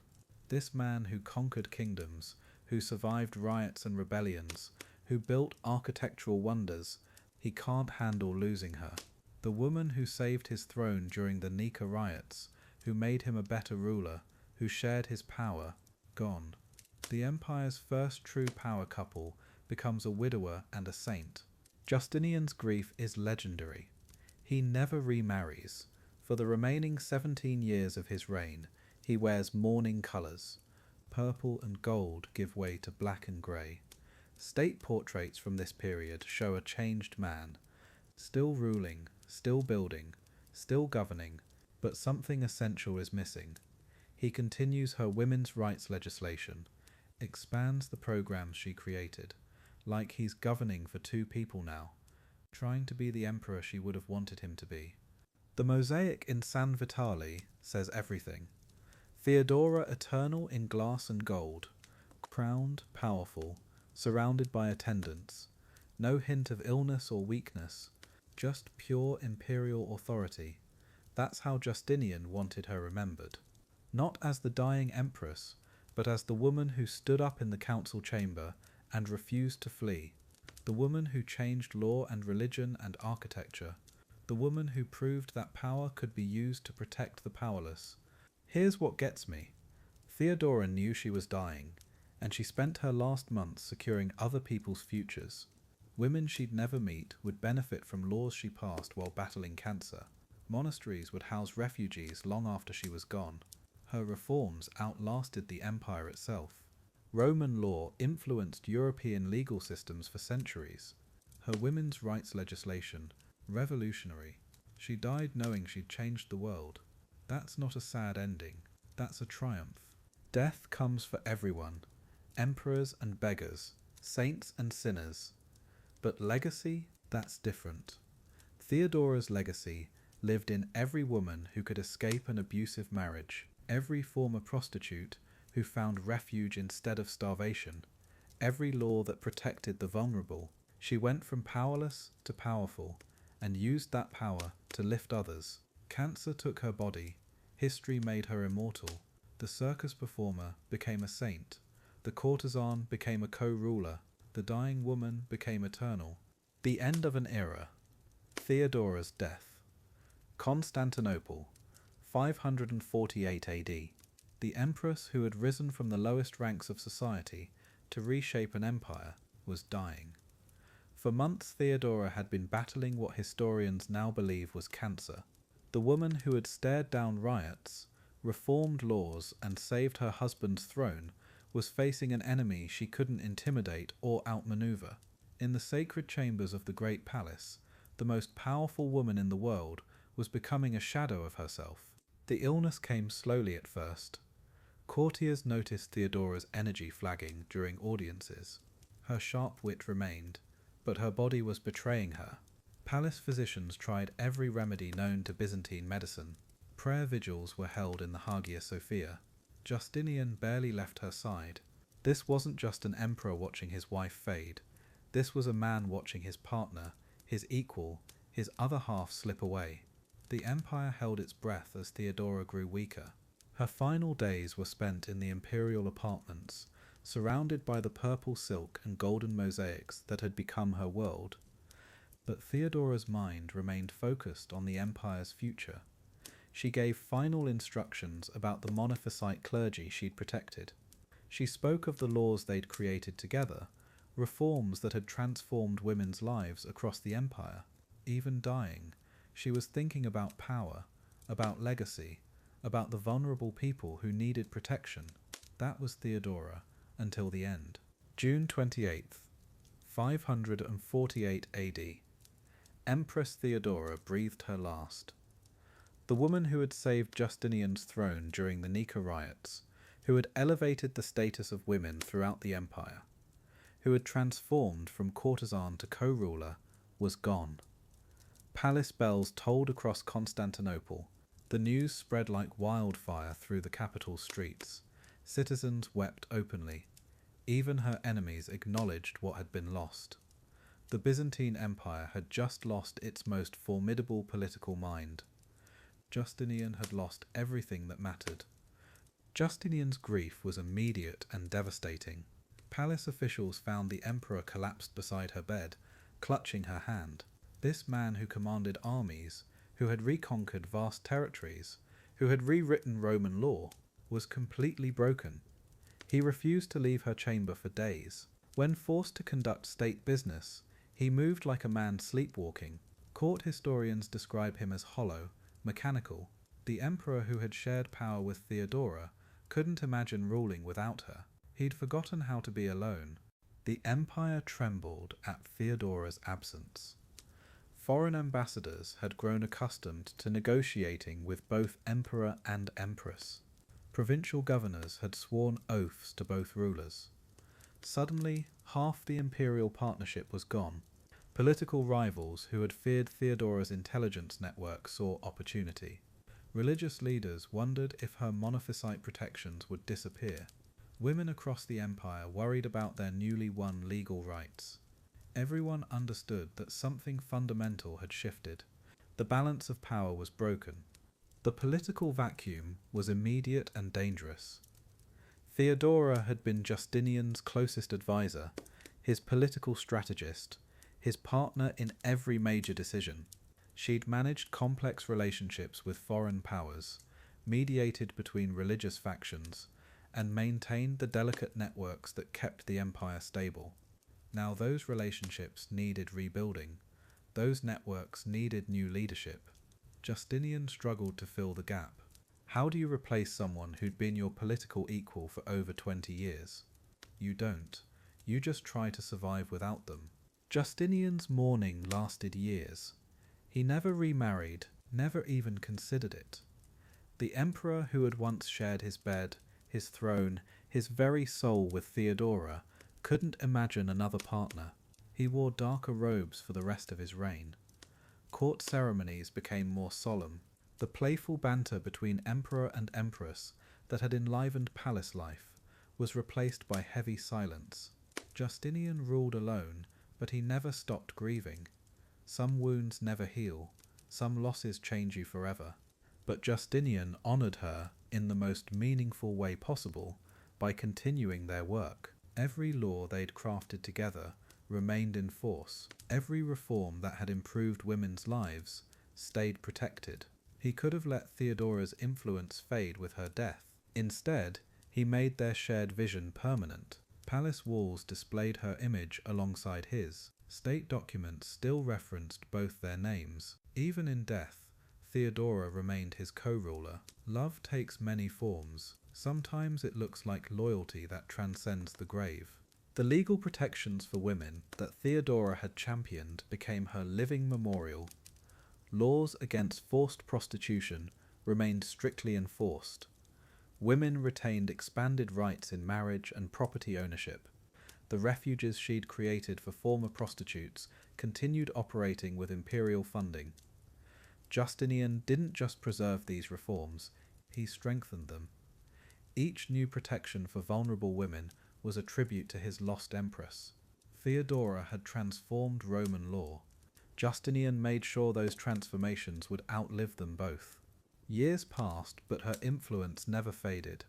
Foreign ambassadors still spoke of the brilliant empress who'd shaped Byzantine policy.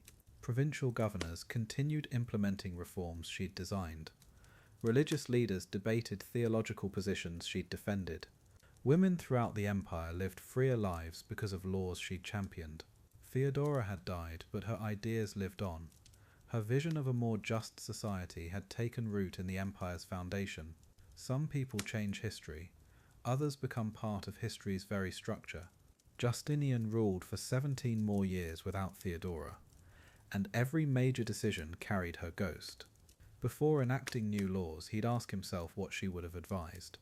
During diplomatic crises, he'd remember her strategic wisdom. When dealing with religious conflicts, he'd recall her patient mediation. Court officials noticed him pausing before making announcements, as if waiting for input that would never come. Ruling alone felt incomplete. He'd grown accustomed to sharing power. Solo leadership felt like half a conversation. The Hagia Sophia became their shared monument. The magnificent cathedral they'd built together featured stunning mosaics of both rulers, crowned and radiant in eternal glory. Visitors could see Justinian and Theodora side by side, forever frozen in their imperial majesty. But it wasn't just artistic decoration. Those mosaics made a political statement.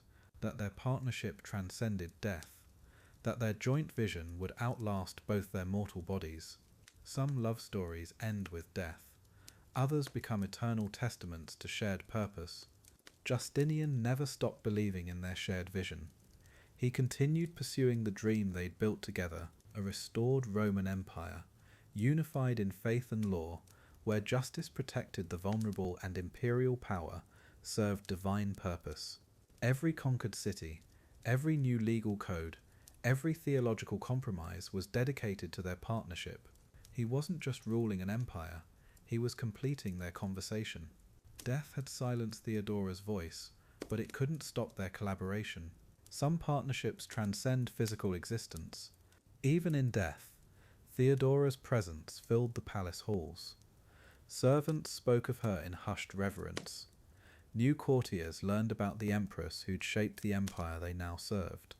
Foreign visitors asked about the legendary woman who'd risen from actress to co-ruler. Her story became part of Byzantine mythology, the courtesan who became empress, the woman who saved an empire, the reformer who transformed law itself. Theodora had become more than a person. She'd become an ideal. Their love story was entering a new phase, not ending, but transforming.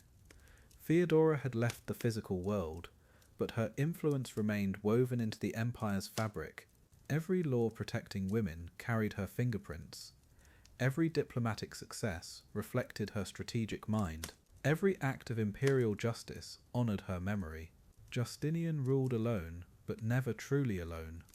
Some bonds survive death, some partnerships become eternal. The empress was gone, but her legacy had just begun its immortal journey. Legacy in stone. The Hagia Sophia. Walk into this building and time stops. 1500 years after Justinian and Theodora built it. The Hagia Sophia still takes your breath away, that massive dome floating impossibly overhead, those soaring arches that seem to defy gravity, the way light streams through windows and makes the whole space shimmer like it's alive. This isn't just architecture, this is power made stone. This is two rulers saying to the world, we were here, we mattered, and we're never leaving. For nearly 1,000 years, this was the largest cathedral in the world. The dome alone was an engineering miracle. No one had built anything like it since the Pantheon in Rome. When it was finished in 537 AD, people thought it was magic. Byzantine chronicles describe visitors falling to their knees, convinced they were looking at heaven itself. Justinian supposedly walked in for the first time and whispered, "Solomon, I have surpassed you." Yeah, he was comparing himself to the biblical king who built the temple in Jerusalem. Humble guy. But here's what makes the Hagia Sophia special for our story. This building isn't just about Justinian. Theodora's fingerprints are all over it. The design, the decoration, the message it sends about imperial power. They built this together, and if you know where to look, you can see exactly how they wanted to be remembered. Because deep inside this cathedral, on walls that have survived earthquakes, wars, and 15 centuries of history, their faces still watch over Constantinople, frozen in gold and stone, eternal, magnificent, and controversial as hell. Let me walk you through this place. Because understanding the Hagia Sophia means understanding how Justinian and Theodora thought about power. You enter through the narthex, that outer hallway where people gathered before worship. Already the message is clear. This isn't just a church. The imperial symbols are everywhere. Eagles, crosses, monograms, spelling out Justinian's name. Then you step into the nave, and that dome hits you. 180 feet high, supported by these incredible pendentives that somehow transfer all that weight to massive piers below. The light inside is otherworldly. Justinian's architects, Anthemius and Isidorus, weren't just engineers, they were magicians. They placed 40 windows around the base of the dome, so light pours in from every direction. The marble walls shimmer, the gold mosaics glow, and everywhere you look, there's this message being whispered in stone and light. The emperor and empress aren't just rulers, they're chosen by God, they're divine.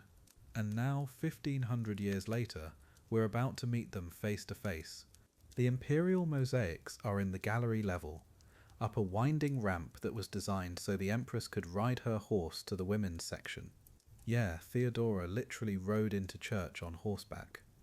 When you reach the south gallery, there it is, the Justinian mosaic, and it's stunning. He's wearing that incredible crown, the stemma, dripping with pearls and jewels. His face is serious, almost stern. The purple imperial robes flow around him like liquid power, and in his hands, a golden bowl for the Eucharist. Even in church, he's the emperor. But Theodora's mosaic, that's where things get interesting. She's facing Justinian across the apse, their eternal conversation frozen in gold. Her crown is even more elaborate than his. That incredible diadem with hanging pearls framing her face, the purple cloak, the jeweled collar, the way her attendants arrange themselves around her like she's the center of the universe. But look at her expression. There's something in those dark eyes, intelligence, determination, maybe a hint of the steel that saved the empire during the Nika riots. What revolutionary about these mosaics isn't just their beauty, it's what they represent. In Byzantine art, only Christ and the saints usually appeared in the apse, the holiest part of the church. Putting Justinian and Theodora there was a bold statement. They weren't just earthly rulers, they were God's representatives on earth. Equal in power, equal in divine authority.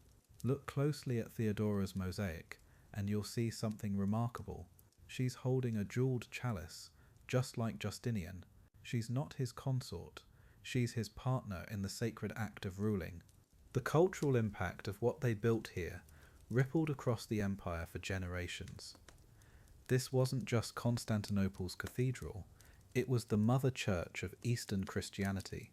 Ambassadors from kingdoms across Europe, Asia, and Africa came here and left convinced that Byzantium was touched by divine power. The Russian Primary Chronicle describes envoys from Kiev visiting in 987 AD. They wrote back, "We knew not whether we were in heaven or on earth, for on earth there is no such splendor or beauty. That's political power you can measure in pure awe." But the legal revolution they launched from this building was just as transformative. Think about it. Every major law Justinian and Theodora created was proclaimed here, in ceremonies that combined imperial authority with religious blessing. The Corpus Juris Civilis, the legal code that still influences modern law, announced here. Theodora's groundbreaking laws protecting women's rights, blessed at this altar. They understood that real power isn't just political or military, it's symbolic. It's about creating a story so compelling that people believe it 15 centuries later. The socio-political changes they engineered from this seat of power reshaped Byzantine society in ways that lasted for centuries. Before Theodora, actresses and women from the theatre world were legally barred from marrying into the upper classes. She didn't just break that barrier, she obliterated it. Her rise from courtesan to empress created a new narrative about social mobility in Byzantium, not just for women, but for anyone willing to be brilliant, ruthless, and strategic enough to seize their moment. Stand in the Hagia Sophia today, and you can still feel their influence. The building has been a cathedral, a mosque, and now a museum, but those imperial mosaics endure. Theodora's face still watches over Istanbul, as determined and enigmatic as ever. The laws they created here spread across Europe through the Byzantine Empire's cultural influence. The architectural techniques they pioneered inspired cathedrals from Russia to Italy. Even the controversial questions about Theodora's past, those started here, in chronicles written by court historians who watched her rule from this very building. What makes the Hagia Sophia so powerful isn't just its size or beauty, it's how perfectly it captures Justinian and Theodora's vision of empire, grand enough to intimidate foreign ambassadors, sacred enough to legitimize their authority, innovative enough to prove Byzantine superiority, and permanent enough to outlast any individual ruler. They built this knowing they would die, knowing their dynasty would eventually fall, but they also knew that as long as this building stood, their names would be remembered. Brilliant, calculating, and absolutely right.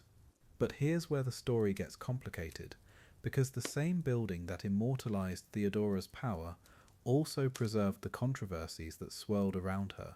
Court historians like Procopius wrote their chronicles here, in the shadow of these walls. Some praised her as a saint and co-ruler. Others whispered about her scandalous past, her ruthless methods, her questionable influence over Justinian. The building that was meant to establish her divine authority also became the source of 15 centuries of debate about who she really was. Modern scholars still argue about what those imperial mosaics actually tell us. Are we looking at historical accuracy or imperial propaganda? Was Theodora really the powerful co-ruler the art suggests, or was this just clever image management? The questions that started in Byzantine court circles echo in academic conferences today. Because here's the thing about leaving your legacy in stone. You can control the image, but you can't control how people interpret it. Theodora's mosaic might be eternal, but the arguments about her are just as everlasting. Which brings us to the heart of Theodora's story, the gap between the woman who ruled the Byzantine Empire and the legend that survived her. The mosaics show us the empress she became, but what about the actress, the courtesan, the woman whose past made her both vulnerable and dangerous?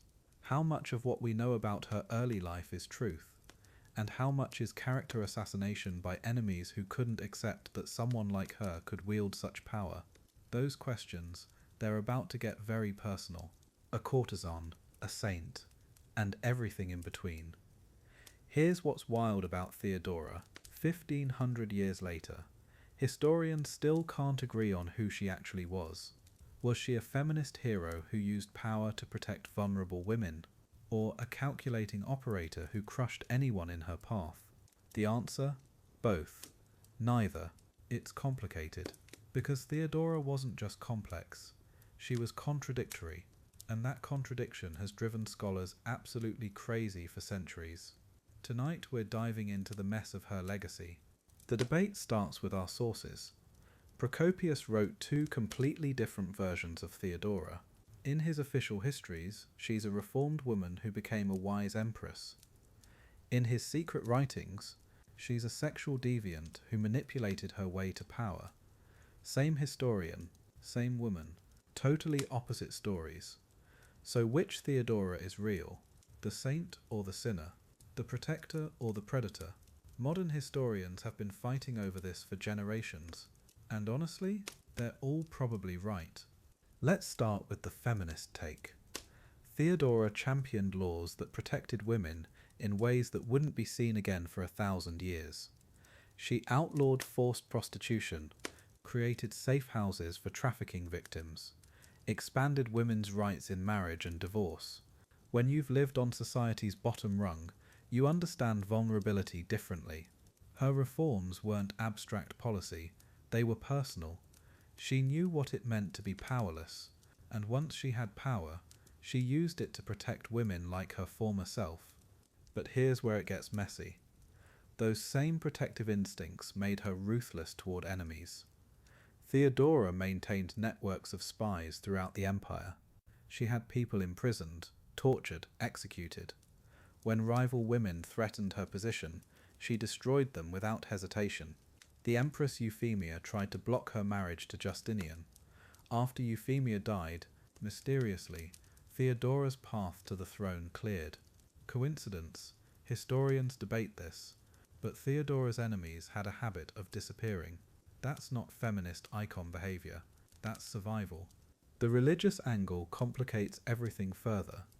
Theodora converted to Monophysite Christianity, a controversial sect that the official church considered heretical.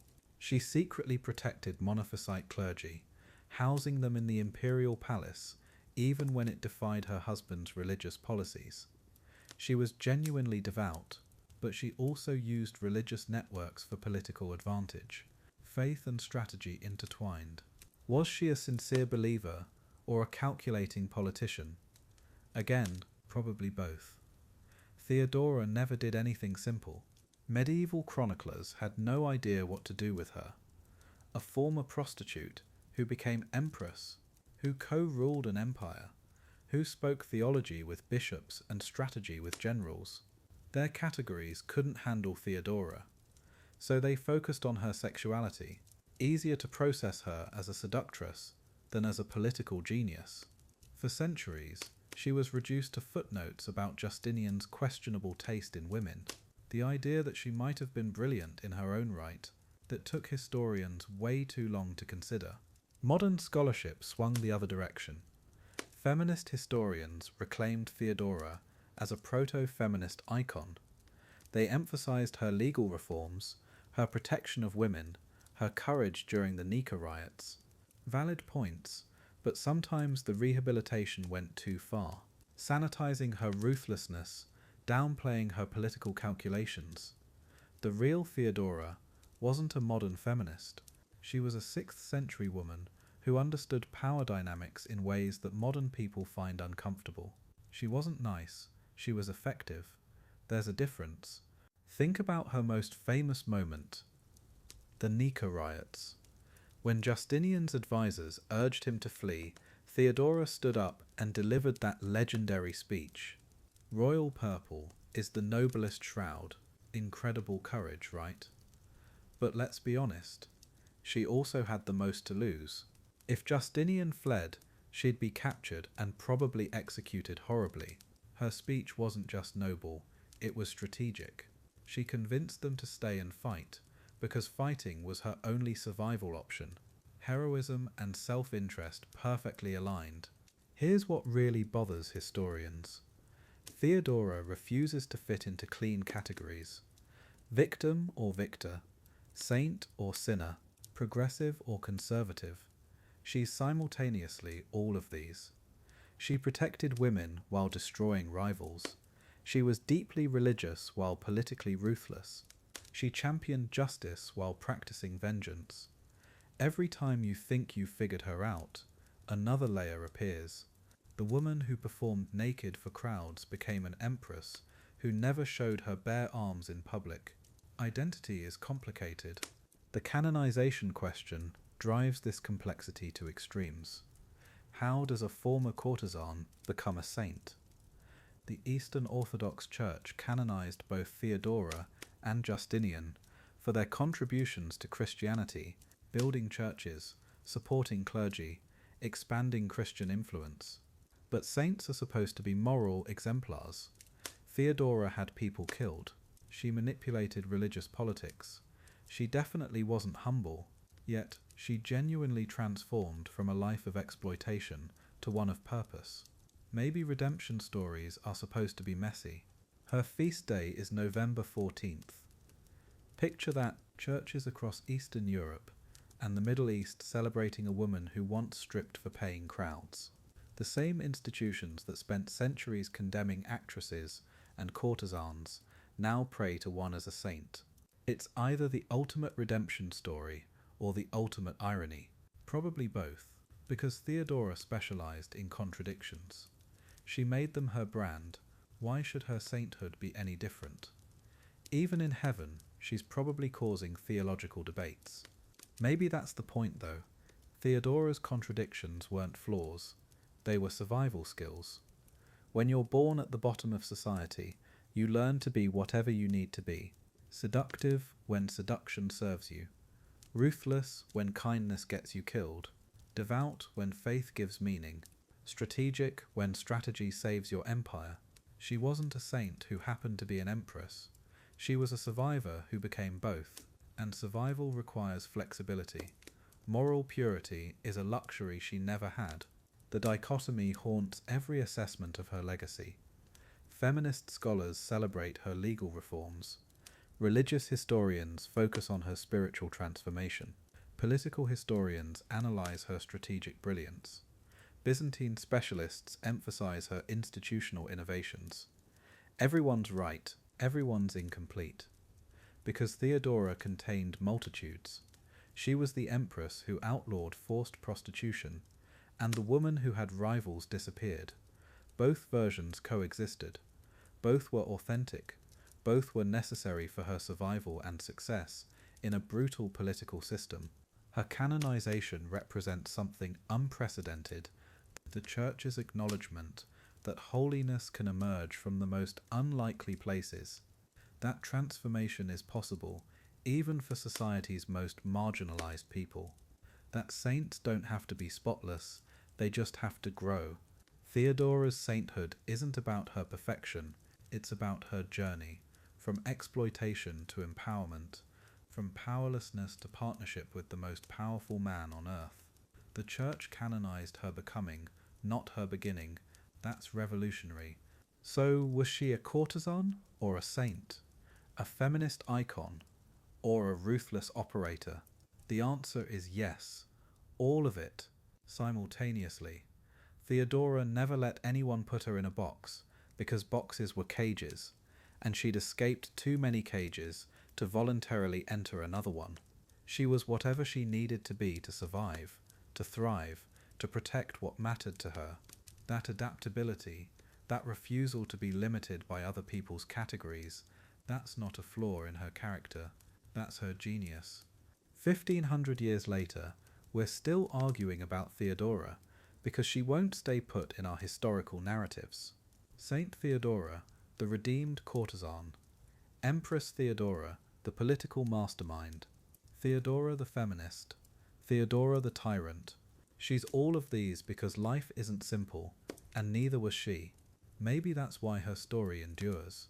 In a world that demands we choose sides, Theodora reminds us that humans are beautifully, frustratingly, gloriously complicated. Even saints, especially saints. Unveiling Theodora, an analysis of power. We've followed Theodora's incredible journey from circus performer to empress. But who was she really? Tonight we're pulling apart the layers, the calculated moves, the survival instincts, the religious convictions that drove her. Because here's the thing about Theodora. She wasn't just lucky, she wasn't just beautiful. This woman understood power in ways that would make modern politicians nervous. Every choice, every alliance, every law she championed, it all connects to something deeper, something we need to understand. Let's start with her motivations. What drove Theodora? Simple answer, survival. But not the desperate, day-to-day survival of her circus days. Something bigger. She'd seen what happened to women without power. She'd been abandoned in North Africa, left with nothing. That experience, it crystallized something in her mind. Power wasn't just about comfort or status. It was about never being vulnerable again, never being disposable. Every move she made as empress traces back to that moment in Alexandria when she realized powerlessness kills. Her strategic mind was terrifying. Think about the marriage to Justinian. Sure, there was genuine affection, but Theodora also knew exactly what she was doing. She didn't just seduce the heir to the throne. She made herself indispensable. She studied law, theology, politics. When foreign ambassadors visited, she held her own court. When provincial governors were appointed, they swore oaths to both emperor and empress. She didn't just marry power, she earned it, made herself irreplaceable through competence, not just charm. Her manipulation tactics were sophisticated. Theodora maintained spy networks that rivaled modern intelligence agencies. She knew everyone's secrets, everyone's weaknesses. But here's what's interesting. She didn't just use blackmail or threats. She used loyalty. Former circus performers, reformed prostitutes, marginalized women, she gave them positions, protection, purpose. They weren't just grateful, they were devoted. She built power through both fear and genuine alliance. Classic political genius. Create a base that needs you, and eliminate threats that could destroy you. Her controversial past wasn't just baggage. It was her secret weapon. Every aristocrat who sneered at her background learned the same lesson. Underestimate the circus girl at your own risk. She knew their weaknesses because she'd survived in a world where weakness meant death. They knew dinner party politics. She knew street politics. When senators tried to intimidate her, they were dealing with someone who'd already survived the worst society could throw at a woman. That past didn't shame her, it armored her. In her personal life, survival meant emotional intelligence. Look at her relationship with Justinian. She didn't just maintain his love, she became his anchor. When he wavered, she provided strength. When he doubted himself, she reminded him who he was. But she also protected herself, kept her own power base, her own income, her own religious advisors. Love didn't make her dependent. If anything, it made her more strategically valuable. She understood that even in marriage, you need leverage, especially in imperial marriage. Politically, her survival instincts were legendary. The Nika riots proved this. While every advisor told Justinian to flee, Theodora saw the deeper game. Abandoning Constantinople meant abandoning legitimacy forever. They'd be exiles, not emperors.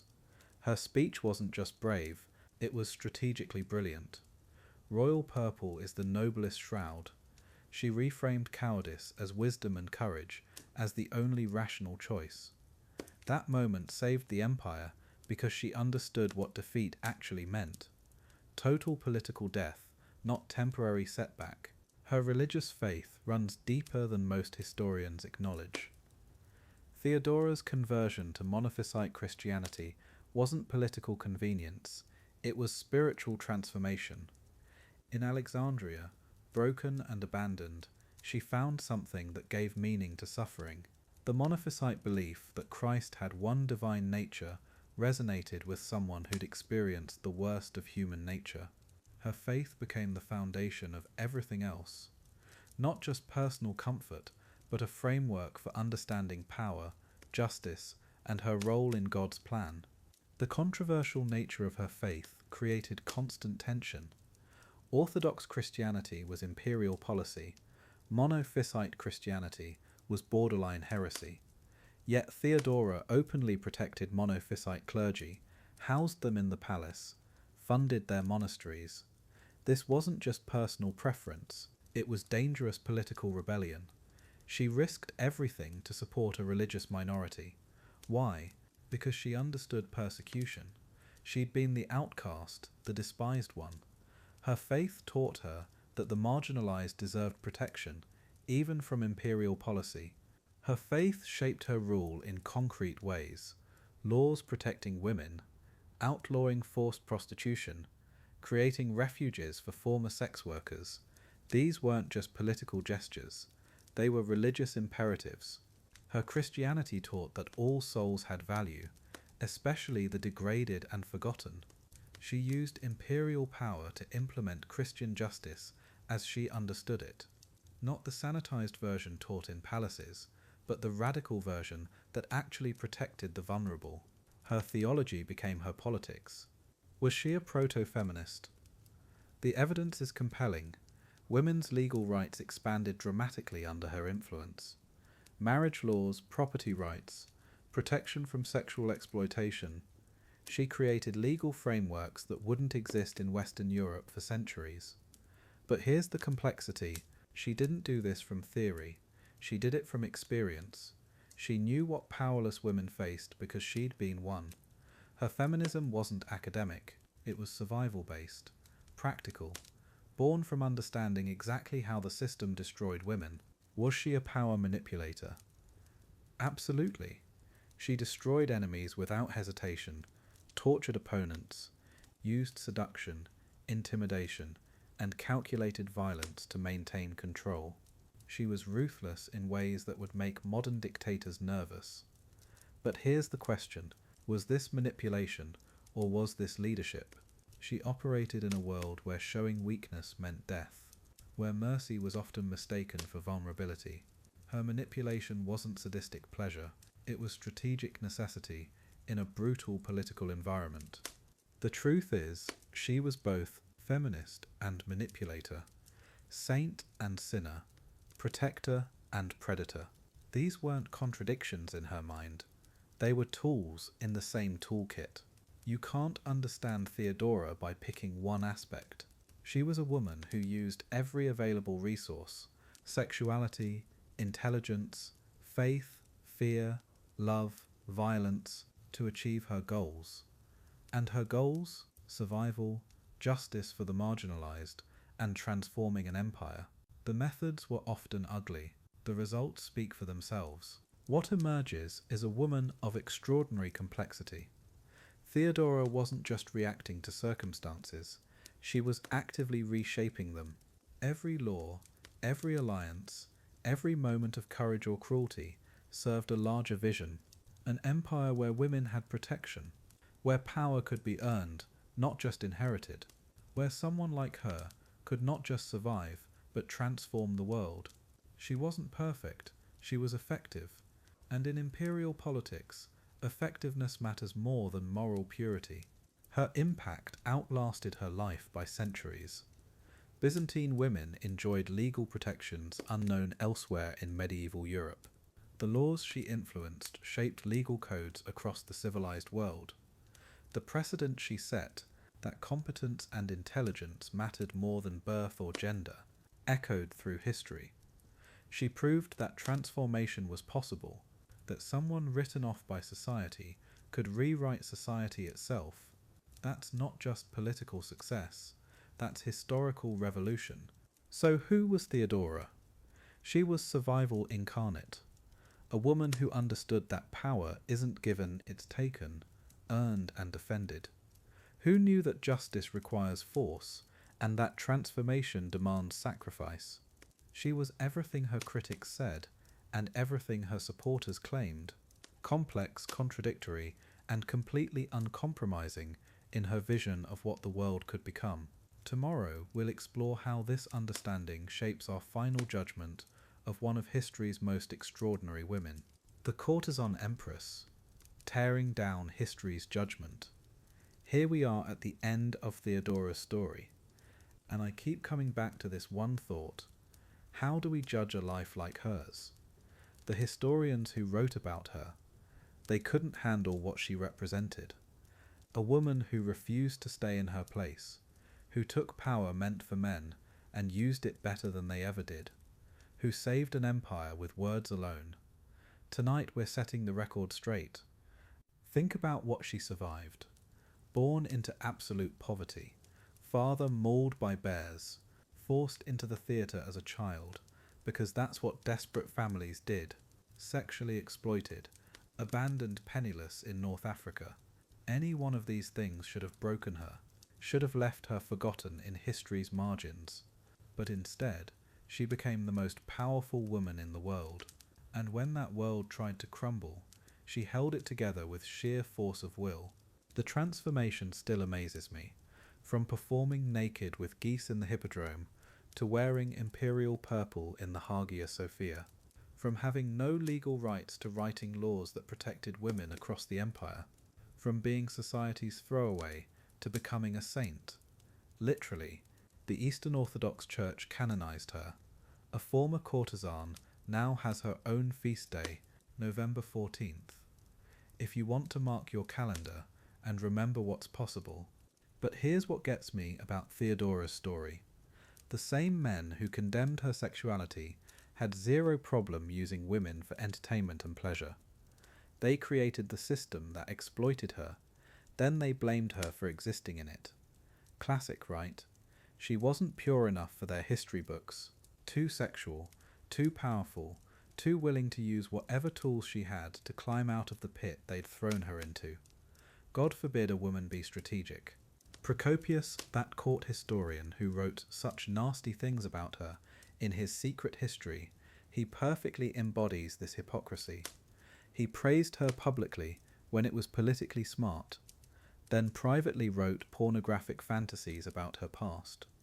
Why? Because he couldn't reconcile what she'd been with what she'd become. His worldview literally couldn't handle a woman who'd transformed herself through intelligence and determination, rather than staying quietly ashamed of her origins. And this is where Theodora's story becomes so much bigger than one woman's journey. She represents every person who's been told they're too damaged, too tainted, too far gone to deserve power or respect. Every woman who's been slut-shamed for making choices in impossible circumstances. Every person who's had their past weaponized against their future. She looked at those judgments and said, "Watch me. Watch me become everything you said I couldn't be." Her reforms as empress weren't abstract policy decisions. They came from lived experience. She outlawed forced prostitution because she knew what it felt like to have no choices. She created refuges for former sex workers because she understood their vulnerability. She expanded women's marriage and divorce rights because she'd seen how easily women could be abandoned. Every law she wrote was informed by every humiliation she'd survived. That's the power of putting survivors in positions of authority.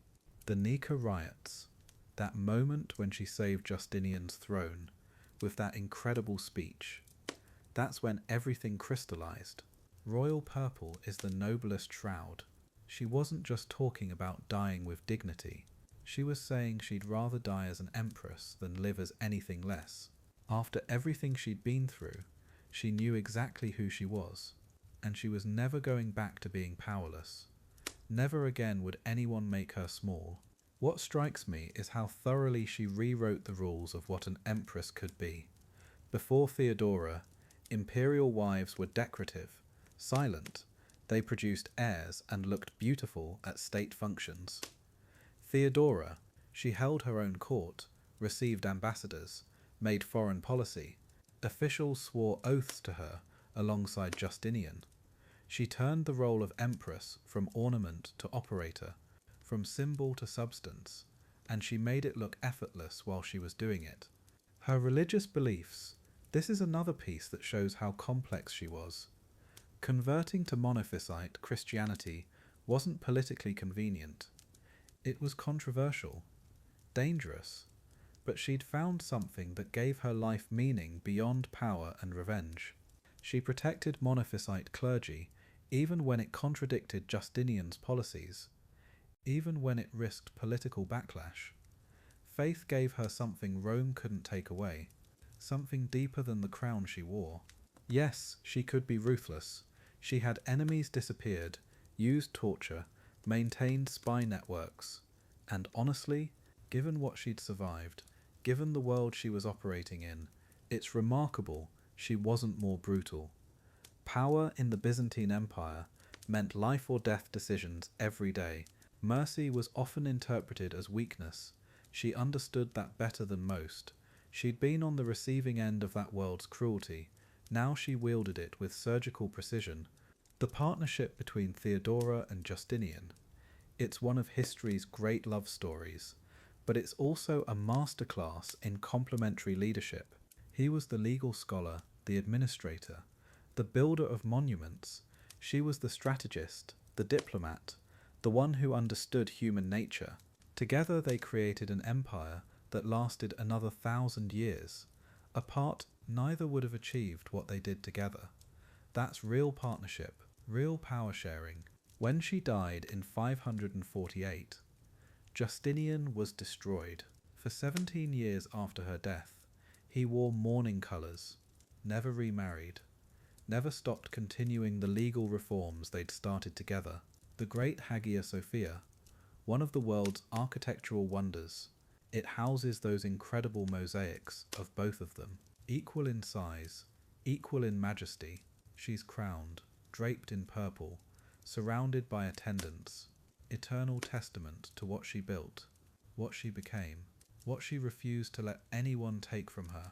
History tried so hard to reduce her to a footnote in Justinian's story. The scandalous wife, the former prostitute who seduced an emperor. But the evidence won't let that narrative stick. Her laws protected women for generations. Her diplomatic correspondence shows political brilliance. Her speech during the Nika riots saved Western civilization. She wasn't Justinian's accessory. She was his equal, and in many ways his superior when it came to understanding power and human motivation. So what's Theodora's real legacy? It's that transformation is possible. that your beginning doesn't determine your ending, that women who've been broken by systems can rebuild those systems better, that courage isn't about never being afraid, it's about knowing exactly what you're risking and choosing to act anyway. She stood in that council chamber, looked at the most powerful men in the empire running scared, and reminded them what strength actually looks like. As you drift off to sleep tonight, remember this: every time history tries to shame a woman for her sexuality, her ambition, her refusal to stay small, think of Theodora, standing tall in purple robes, crown gleaming, having travelled the impossible distance from circus performer to empress. She proved that brave women don't just change their own lives, they change the course of history itself. And that's a legacy worth remembering. Sweet dreams,